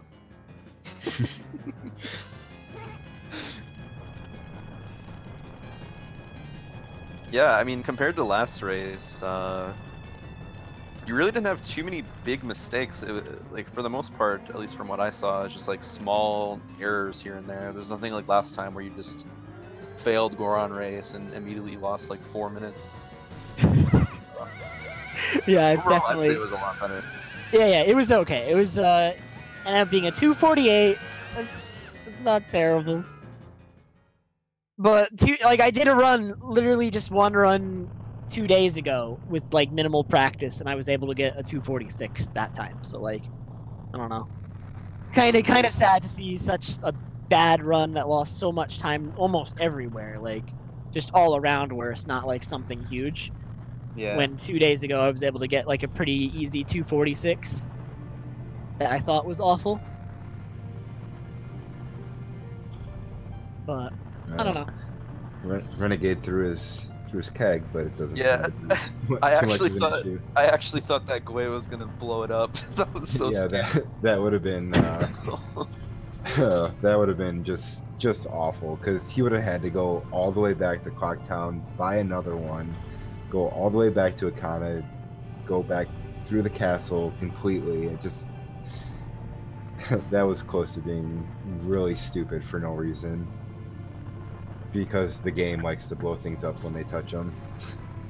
Sounds like he's having an exciting run. Where is everyone else?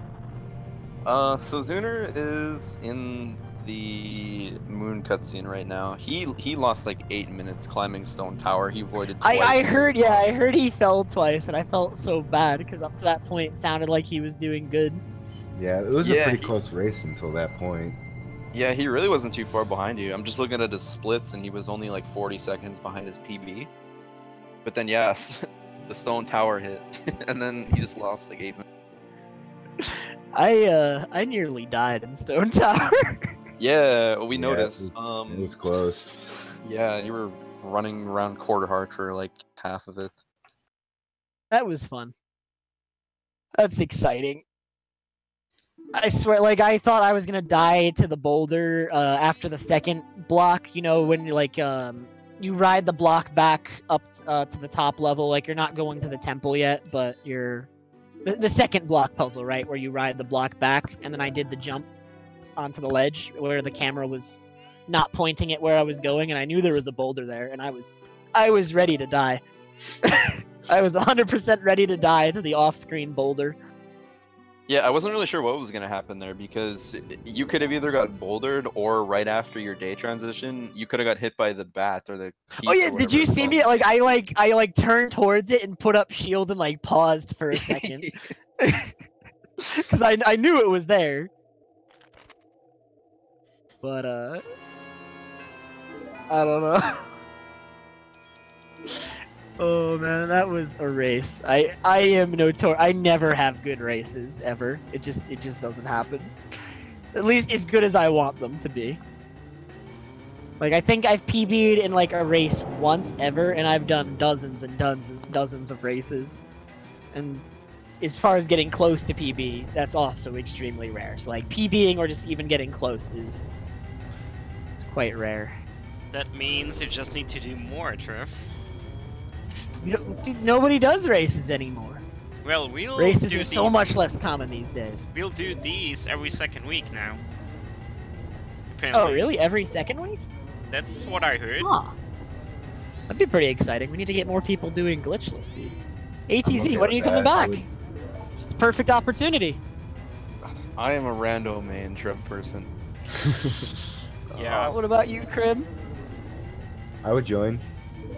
You'll join? Really? Oh yeah. All right. I was gonna join today. It's just for some reason I mixed up my time zones and thought 6:30 Eastern was 7:30 Central. I don't know why. It was just not quite. just one of those brain errors. Alright, well, Crim's doing it, but since ATZ's not doing it, I'm afraid we're gonna have to get Trez in there. So Trez, your training begins tomorrow. Ooh. Trez is gonna be a. I think this is the second time I've like told Trez we're gonna like train him in MM something. Not gonna do it. Well, maybe it will take as long as my health sanity for randomizer. Because that one didn't just only took 18 hours. That's exciting. No. I Especially- feel like you could do a little bit better than that. Especially since ATZ made fun of me for like 10 hours of those 18, so... Typical ATZ, dude. What a bully. Look, man, sometimes they just deserve it. Oh my god! Wow. You know I'm your admin What now, a prank, ATZ, you right? deserve it. I own this server now, ATZ. I can just ban you. See, this is why he deserves it, because he tries to hold stuff like this over my head. I'm just not having it. Oh, wow. No, you're probably right. I heard that. I'm like, ooh, ooh. You're losing my sympathy, Trex. I mean, now that Menu gave me power, I might as well abuse it. What's the point of having power if you don't abuse it? Yeah, exactly. Crim gets Really? me, you know?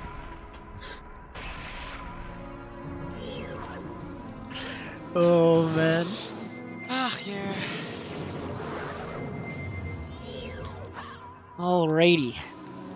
But yeah, GG again, bro. Thank you very much. Congrats, Trev. It was a fun race, or it was an okay race? Question mark. It was a race, period. I subbed 250 in a race instead of being behind 8 minutes. So it was fun. It was fun. We'll call that fun.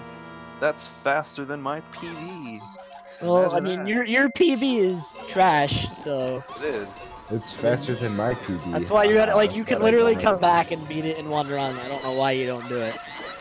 This is just too much work for a random man. ETZ, we're doing a race at GDQ and you have to join. I might do one at GDQ, but And then you're gonna realize through that race at GDQ how much you like it, and then you'll come back.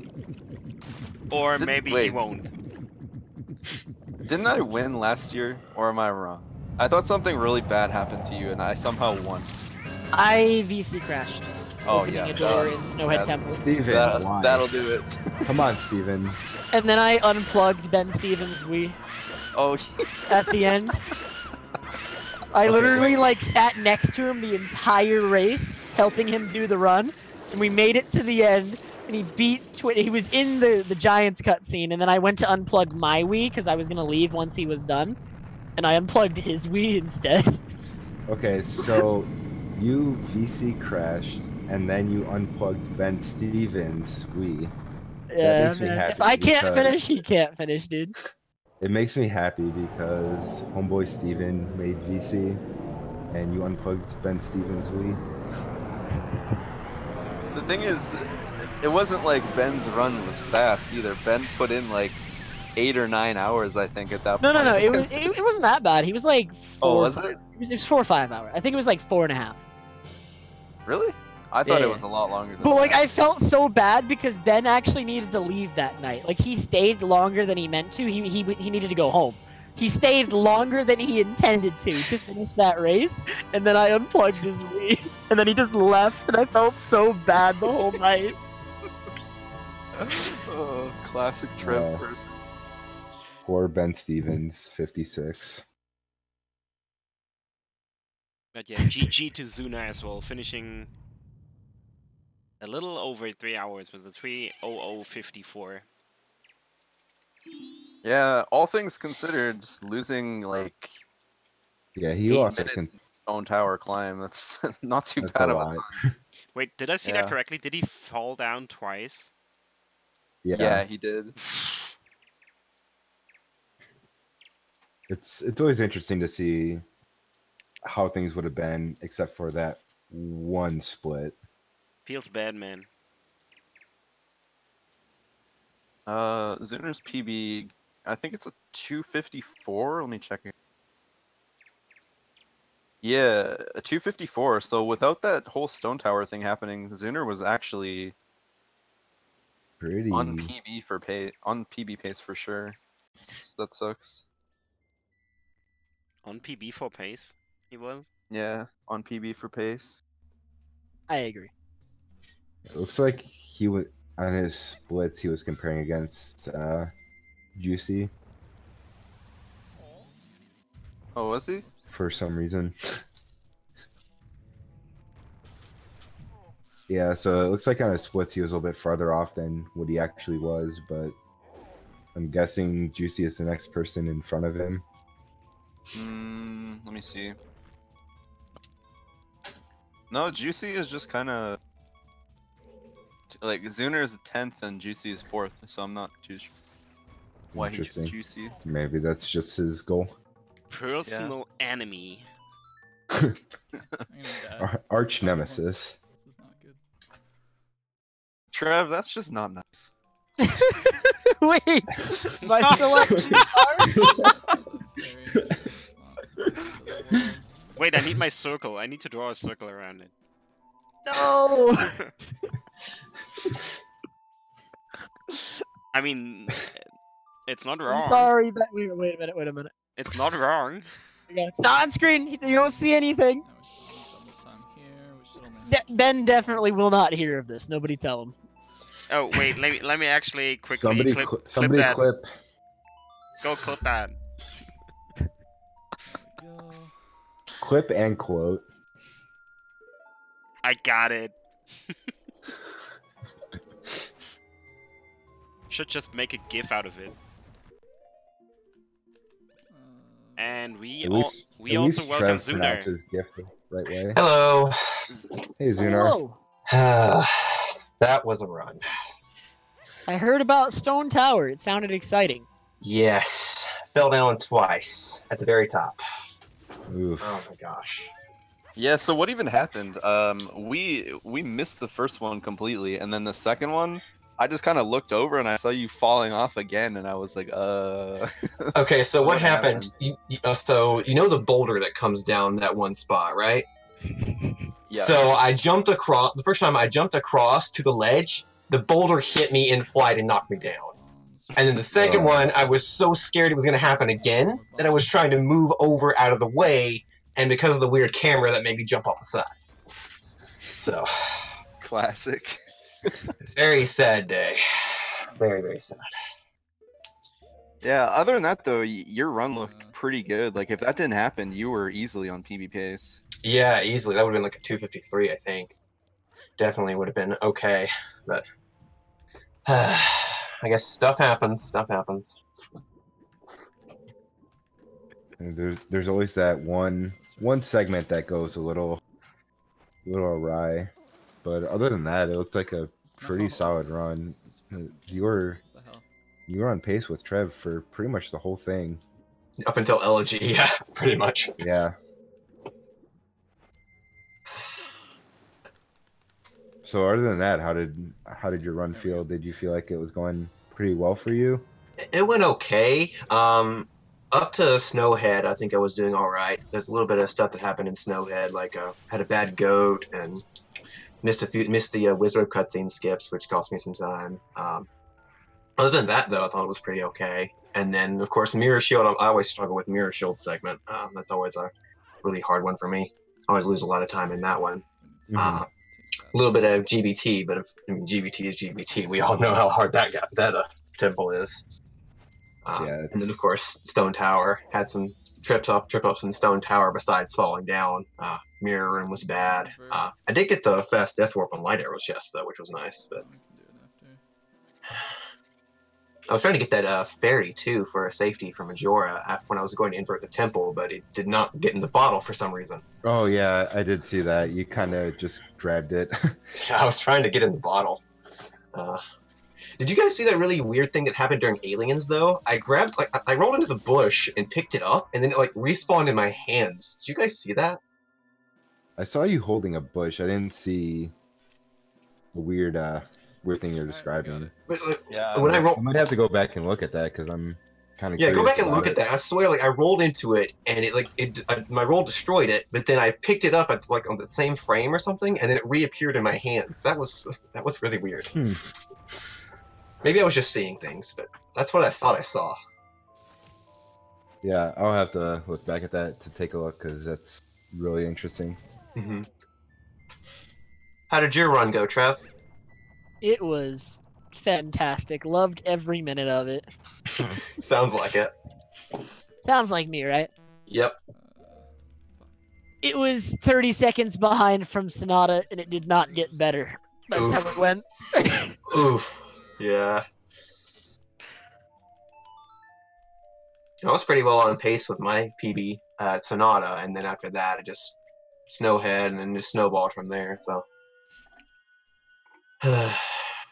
Oh, yeah, wow, yeah. I actually just checked the VOD for that bush thing you were talking about. That's really weird. Yeah. I was sitting there laughing for like 5 minutes. It was funny. All right. Collect the MM scientists. Let's figure out what happened. You know, I was really run disqualified glitch. Yeah, like what were you thinking? Come on, don't do glitches. I did a recoil flip accidentally, so that invalidates my run automatically, doesn't it? Oh my god, please. I think it kind of depends if it. I think only if it actually saves time. It didn't. I was trying. It was after I fell down the stone tower the second time. I was just kind of panicking because I had really low health, so I didn't want to climb halfway up and then get killed by a Keese. So I was trying to like kill myself, and I accidentally did a recoil flip outside in the cloud. Yeah, I saw that. I thought you were just on mega tilt and you were just kind of messing around. It was a little bit of both. I was just really scared of dying halfway up and having to climb it up again. So I was just, and I ended up wasting all my chews too, which slowed down the stone tower and just, I already have it equipped. No, Ben's in my chat. Oh gosh. We gotta catch up. That's what you That's what you deserve. get. Just add. Yeah, I just saw that the grass thing. That's Wait, why am I that's banned in your really stream? interesting. Like, Wait, feel like- you're abandoned? Which account are you banned, ATZ? Yeah, no, I don't. This is unacceptable. Anymore. Wait, which account of yours did I ban? I don't even remember doing this. Let's get another. Just 'cause we don't wanna die. yeah, this grass thing's really interesting because Yeah. it's like the grass actor didn't unload completely from destroying it, Yeah. but you grabbed it. It's like on the same frame I destroyed it or something like that. Some kind of weird stuff that's going on there. I wonder if when you threw the grass, if it actually did another flex drop there. That would be kind of interesting. I don't think the grass hit the. I don't think it hit the ground before the cutscene started though, so I don't really know. I don't think. Now we need. Yeah, that's interesting. I might look into that later to see what's happening. I was there. also really concerned at Woodfall because I was really low on arrows at Woodfall. I had like 2 going into Odawa, and I was just praying that I was not gonna miss or he would block it. I was just praying. Ugh. Thankfully, I pulled through that, but that was still that was a Monka-esque moment right there. 20 minutes to Big get one. into twin mold. Should be okay. I was really proud of the first half of GBT though. I actually got the little swag strat when you. Yeah, I think Butter. It might have been a strat from Butter, but when you jump off the high turnkey and dive out of the water and land on the other one, that was really cool. I'm glad I got that. Yeah, my sum of best is 330. Wait, jump off the high turnkey and land on the other one. Which room is this in? Okay, so the very first room, not the very first room, but the second room in GBT with the water wheel, where we figured out the new water wheel trick. The red turnkey at the very top. If you dive down into the water and then press, like, it's kind of hard to do, but if you dive into the water in just a certain spot, you can pop up and just jump up onto the turnkey without having to climb up. Can I just invite Oh, somebody into the yes, call? Oh, you're talking about the your Welcome second Ben Stevens task, yeah. 56. Yes, ATZ. Oh, okay. So Ben, what do you have to say about Truff Person? Hey, sorry, I had push to talk on. Hey, Trip Person, you're a fraud.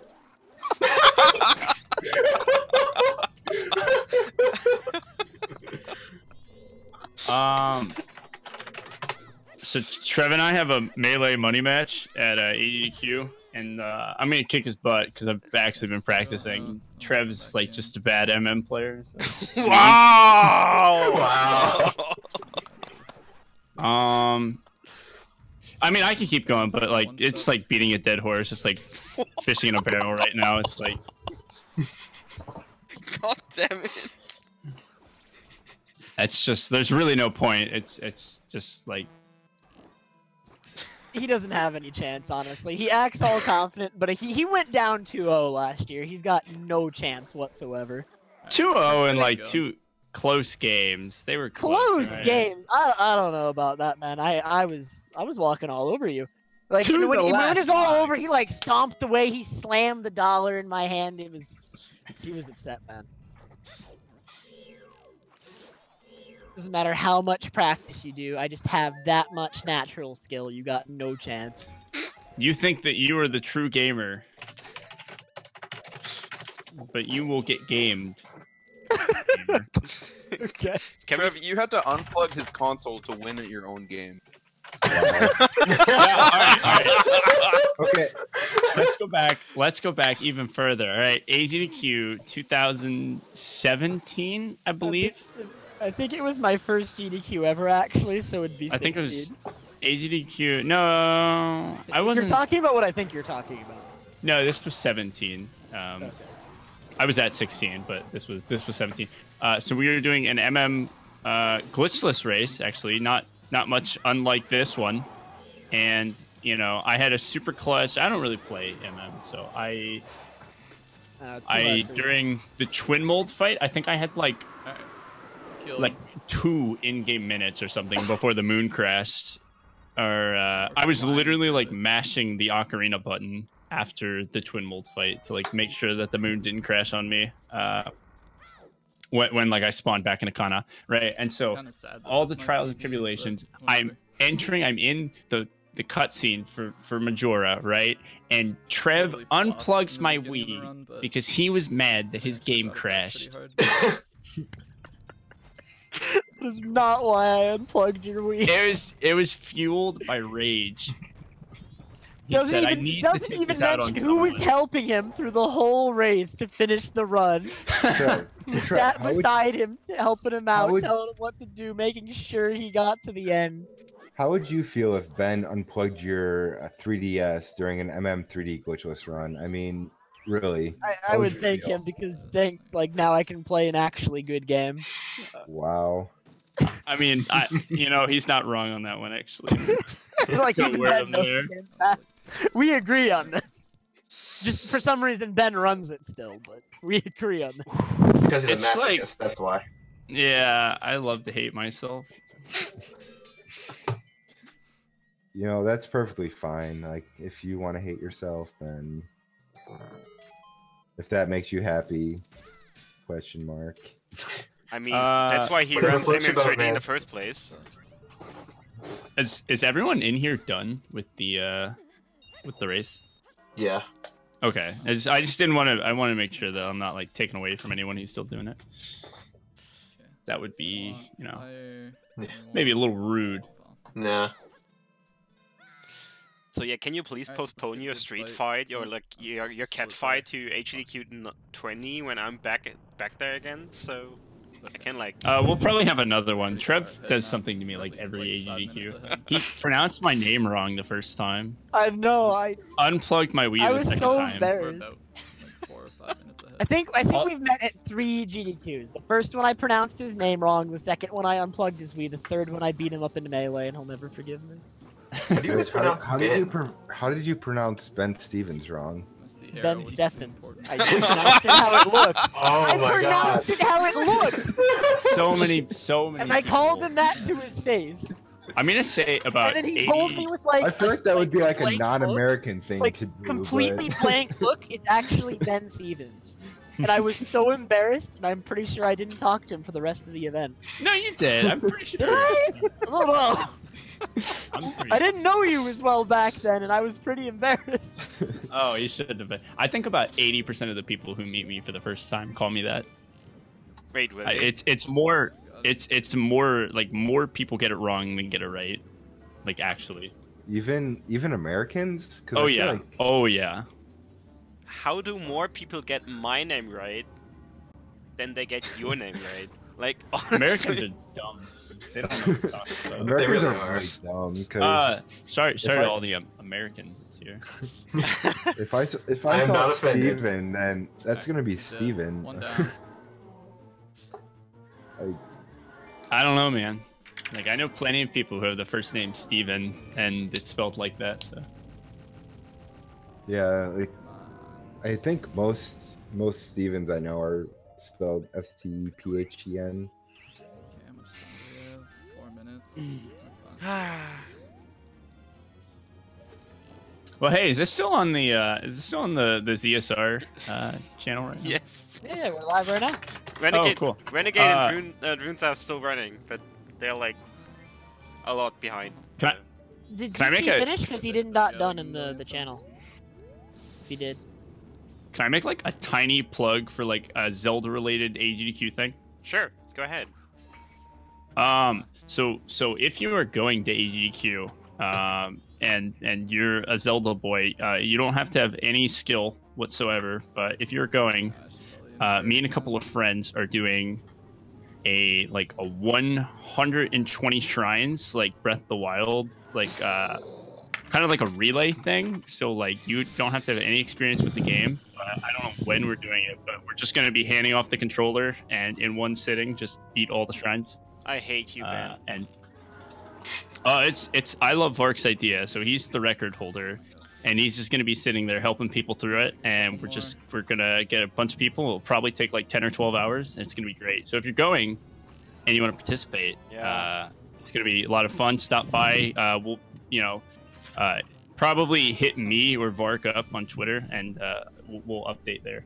But it's gonna be a blast. And the more people who can do it, probably the less frustrating it'll be. Just let Nerds do the blessing shrines, because he'll still take half an hour for each. So Yeah, because he's awful. He's so bad. No, what Nerds is going to do is he's going to do each shrine, and then he's going to find a way to do each shrine in Python, and then I'm scared.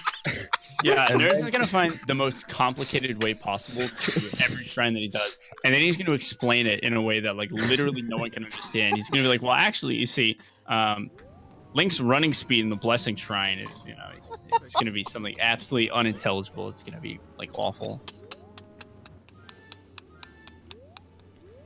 that was amazing. Yeah, I'm sad because I won't be there. I would have joined. Dang.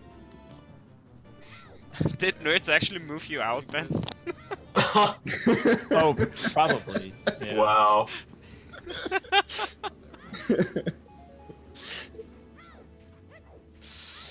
Ah, such great. Oh man, that made my night. Although it's already 4 a.m. Nerds is probably gonna get mad at me now. I'm sorry, Nerds. I'm just making fun of you. I mean, he said "fuck you, Tress," so he's probably mad at me. Killed him. Holy shit. So close. Excuse me, my stream is PG-13, and I have this call on there. Oh, yikes, brother. How could you? Gotta slide on that mature content. Yeah. Oh my god. Definitely want the heart. How dare you, Family Trev. friendly. No, but actually, I still have to do a Actually ahead bingo, now. so I might get Oh. going now, because otherwise I'm going to be up all night. Oh, this runs Alright, so Trev. Yikes, brother. Thanks for being Good here. luck, Bingo. But thank you for inviting me to the interview. Ben, you're going down. No question. I'll set up my entire stream setup just so we can stream one melee match and everyone can watch. It'll be great. I will give you the ZSR stream key. Just stream one melee match. Oh, that'd be funny. It actually would be. One melee match on the Zelda speedrun channel. Yeah. Great idea. Appropriate place for it. Alright. Alright. Thank you for hosting the race on the ZSR channel, though, by the way. It was Sure. Thanks for letting me Thanks yell for at racing. Trev. I'm also gonna split because he's the only reason I'm here. Whoa, okay. Alrighty. fun. I appreciate it, Ben. I love you. Get too. your asses out of here.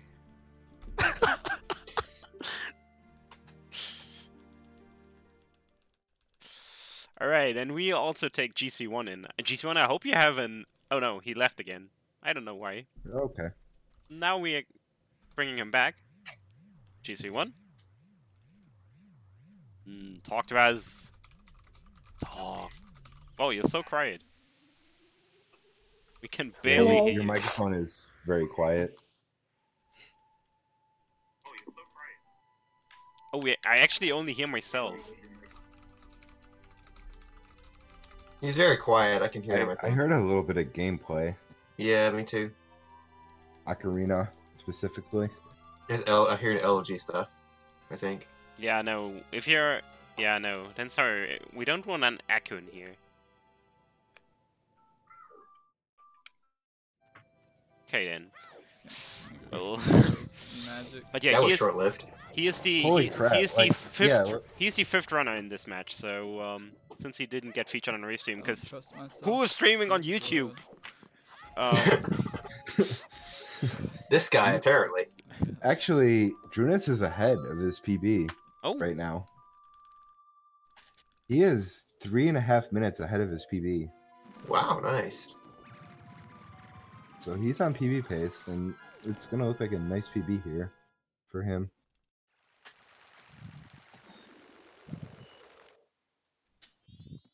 Looks like Renegade actually was too, but he lost a bunch of time on twin mode. Had a bad twin mold too in my PB. In my. Ugh. Oh well. Oh, he's using Giants. He's using Giants mask. Lol. What do you mean, lol? That's the real man strat. Yeah, so many golds, dude. I really like brought this run back to life. Cause if you look like way back here, like 7 minutes, 7 minutes behind. But once I entered Great Bay Temple, I just kind of destroyed the Yeah, run. it looks like from both there. Renegade and Like, it Drunus was are just heading gold after into gold after gold. Majora now. But Drunus on a nice PB. Yeah, he's probably still sitting on I a brought it couple back fairies pretty too, I would imagine. Yeah, he didn't really use any of them during his ward fight, and I can't imagine he died anywhere else. I almost forgot I had that fairy at Elegy, and that would have been really bad if I would have tried to mistake. death warp with that Sucks. fairy. Oh my god, that's Basically, the I worst, is wasn't when you able to hit do a checkpoint safety fairy, but you also try to because I death ran out of warp. time. Yeah. Luckily, I I had remembered to right go before the fight to started, do so I something else. used it. I've done that a Because you couple of have to times. do it at a It's kind certain of like time. when And you're then in I had that to go back in-between and work phase my of way being a to the beginner checkpoint and when I was then already like halfway there. starting to do more advanced strats. So it kind of sucks. But you still do the beginner strats and then Plus, I had to like learn a new jump still do and the everything advanced strats, because and if you do shit on Yeah. the second day, it's different than not a doing it fun on the result. first day. Mhm. But I pulled ahead, so it's okay. It kind of sucks that this is gonna be my PB run now, because it's just like so weird. The splits are just really weird. Anyways, I'm gonna go to the washroom. I'll be right back.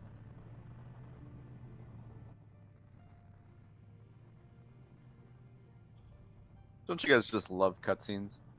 Oh, they're the yeah. best. Love them. I why was they run this really game. upset when Randomizer removes them. Like, why would you do that? And Cutscenes are then the best part of the game. That's why we love First Cycle. And then we got guys like Fig trying to remove even more cutscenes. Like, why would you remove the warping cutscene? That just doesn't make sense. Makes the game look worse because you just kind of disappear and then appear somewhere else. You don't have know, the like, pretty colors taking you horrible. around. But it's fast. It's fast. Look, sometimes you just gotta learn when to go slow. Well, that's my life For motto. things so. like that, it's you just gotta go slow. Going I'm slow just is the story I'm of my not life. big on- So I mean, based on your health sanity, I mean, right. I was waiting for it. Hey, I had fun, and I can do triple key Forest Temple, which others can't do. Oh, man. I actually don't know how to do that. To be honest. See, you fucker! I owned that shit. It only took me like 40 minutes. That triple key Forest Temple definitely saves at least 45 minutes. Oh. Confirmed. Nice. But yeah, it took me Oh, like baby. 25 go. minutes to get it, but it's a cool trick. Yeah, I remember I went in the stream and I saw you learning it and I just left for like 15-20 minutes. I came back and you were still doing it. Yeah, and in the meantime, Raikawa actually came in a voice call to explain it to me. Yeah. So him and Glitchy of all people came in and trades. But yeah, these two are really close together, right? Just gotta finish this up. Yeah, it's Yeah, Drunus is a couple minutes ahead, I think. Yeah, this cutscene is really, really long. So Okay. if you see them in the same Let's cutscene, it doesn't smash. really mean anything unless you know Some cards. where in the cutscene they're at. Yeah, it looks like Renegade just started it. Yeah, Drunus is about to go up to the moon. Renegade must have had some trouble in Inverted Stone Tower, because he was 210 ahead, and he's 145 behind now. I So think he it must was have- just all twin mold. At one point I was watching him run around by one of the blocks, just trying to get twin mold to break it because he had no arrows and no magic. Yeah, there's not really anything you can do at that point. If you have bombs, you can maybe hit Twin Molt's tail with a bomb, but that's really hard to time. That's why you get Blast Mask. Ooh. The strats. I'm actually not even sure if either of them used giants or not. I think someone said that one of them was, but oh, Renegade used giants. did he? Yeah. I'm not sure about Drunus. I didn't see his fight. Dang, I Renegade think- must have had a really bad fight then. If you ran out of magic and arrows, Sick. using Giant's Mask, dang, that's like... Drunus has 3 fairies, so I think he's pretty set for this fight. I think he's on pace for a nice PB here. No, he's not even using Goron to go up to the tree. Wow. Yeah, I don't know what that was about. Why would you use Zora Backwalk? You have Goron and full magic. Maybe he didn't want to waste Here we magic go. for some reason. There's a magic refill inside the fight. Yeah, I don't know what that was about. Might have just thought that it was faster rather than equipping the mask and then having to It'll be okay. equip it Yeah. in the game and then unequip. I don't know, but yeah, that's definitely not the case.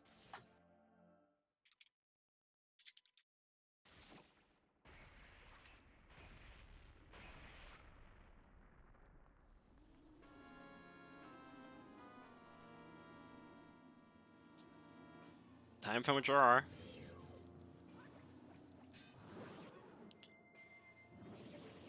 And the first phase is Excuse me?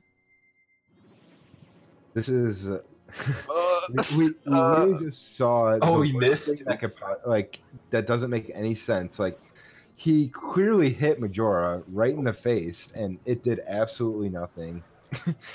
Majora's fight's so hitbox is so bad. stupid sometimes. Like, it's so dumb. Yeah, I think he's still good on magic. That was dumb. Yeah, just Yeah. like 2 arrow shots straight through the middle of the dome and just nothing happens. Little guys. So Oh, bad. he did something bad. He just equipped regular bow. Hopefully he remembers to re-equip light arrows before Wrath, because if he doesn't, then Wrath is gonna jump out of the way. Oh, he's taking out the masks. Okay. He's playing this super safe, looks like. Yeah, Yeah. I think he realizes he's on a good PB pace and he doesn't want to lose it. Yeah. If he was to die to Majora here, his PB would probably be dead. But he also has 3 fairies. Yeah, I don't think there's any way that he dies just doing it fast enough. But since he's so far ahead, yeah, he pretty much has a guaranteed PB.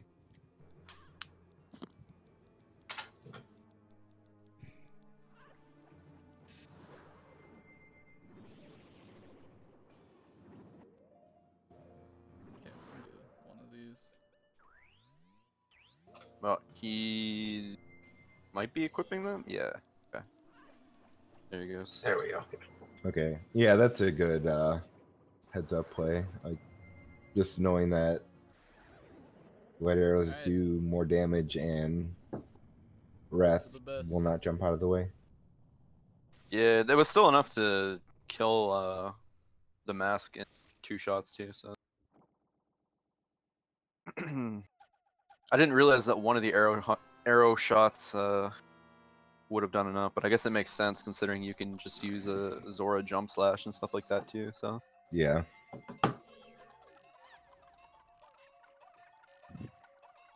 and Renegade right behind. If Renegade plays super risky, he could actually pass Drunus here maybe. Really depends. If he has like an amazing fight and Drunus Okay, whatever. We got him. Yeah, doesn't because have oh much no, Juno's got the stab on Yeah. Incarnation. He's gonna have to get a third. Yeah, he got it again. Wow. Super lucky It's the easy Incarnation. part. Yeah. Wow. Which I actually thought was the hard Incarnation part. runs around like an idiot, and if you're unlucky, you can just completely miss the crouch stabs because she runs so fast. But if she runs right in your path, then it's not an issue.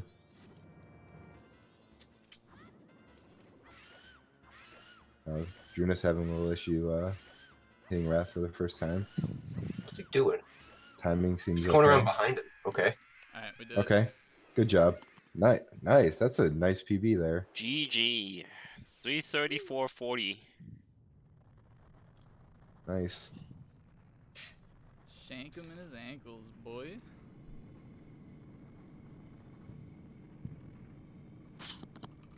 Alright, well, we PB'd. Yeah, That's not GG how to I wanted Drunus. to It's do it, but we did it. over 4-minute PB. It's pretty good. That's really not Nice. how I wanted to do it. So what's your PB, Looks ATZ? My PB is a 250. Dang. Looks like Renegade is just gonna miss his PB here. Not by much. Just misses PB and he's gonna sit Yeah. Wrath here. So by like a minute and a half maybe. Not even. Yeah, it looks like he was going for it too. He left the masks alive and stuff like that. Thank you. Gonna miss it by like I'm 30 gonna seconds if this practice phase a goes bunch well. Before my next run, because yeah, there was like a couple parts where I forgot what I was supposed to do. There's a couple parts where I messed up what I was supposed to do. He's doing the same thing going around behind.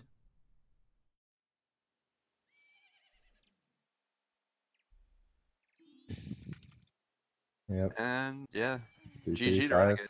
335. GG to Renegade, although he forgot to That do was- dot done, so Oh, he did? That was a close race between the last two of them. Mm-hmm. Yeah, they were super close the entire time, actually.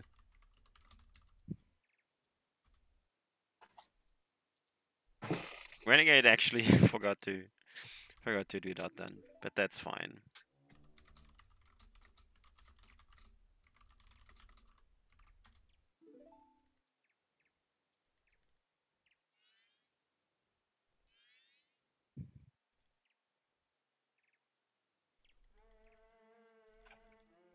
All right then,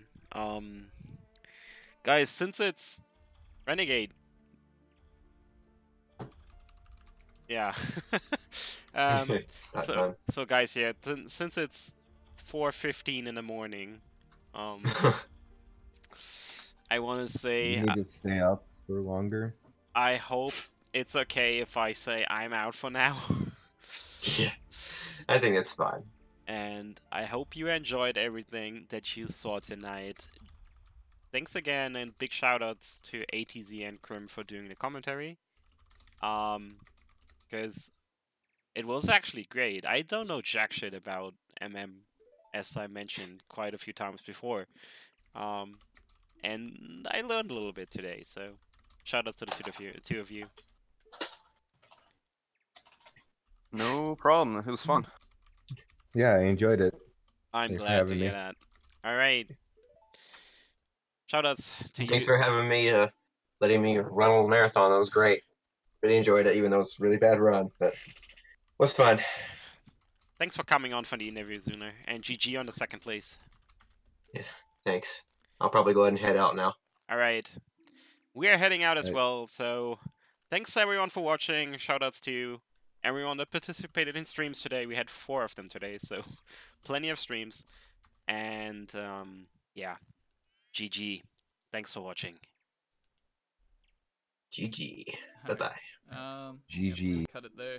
Friends are waiting on me, so I gotta get out of here.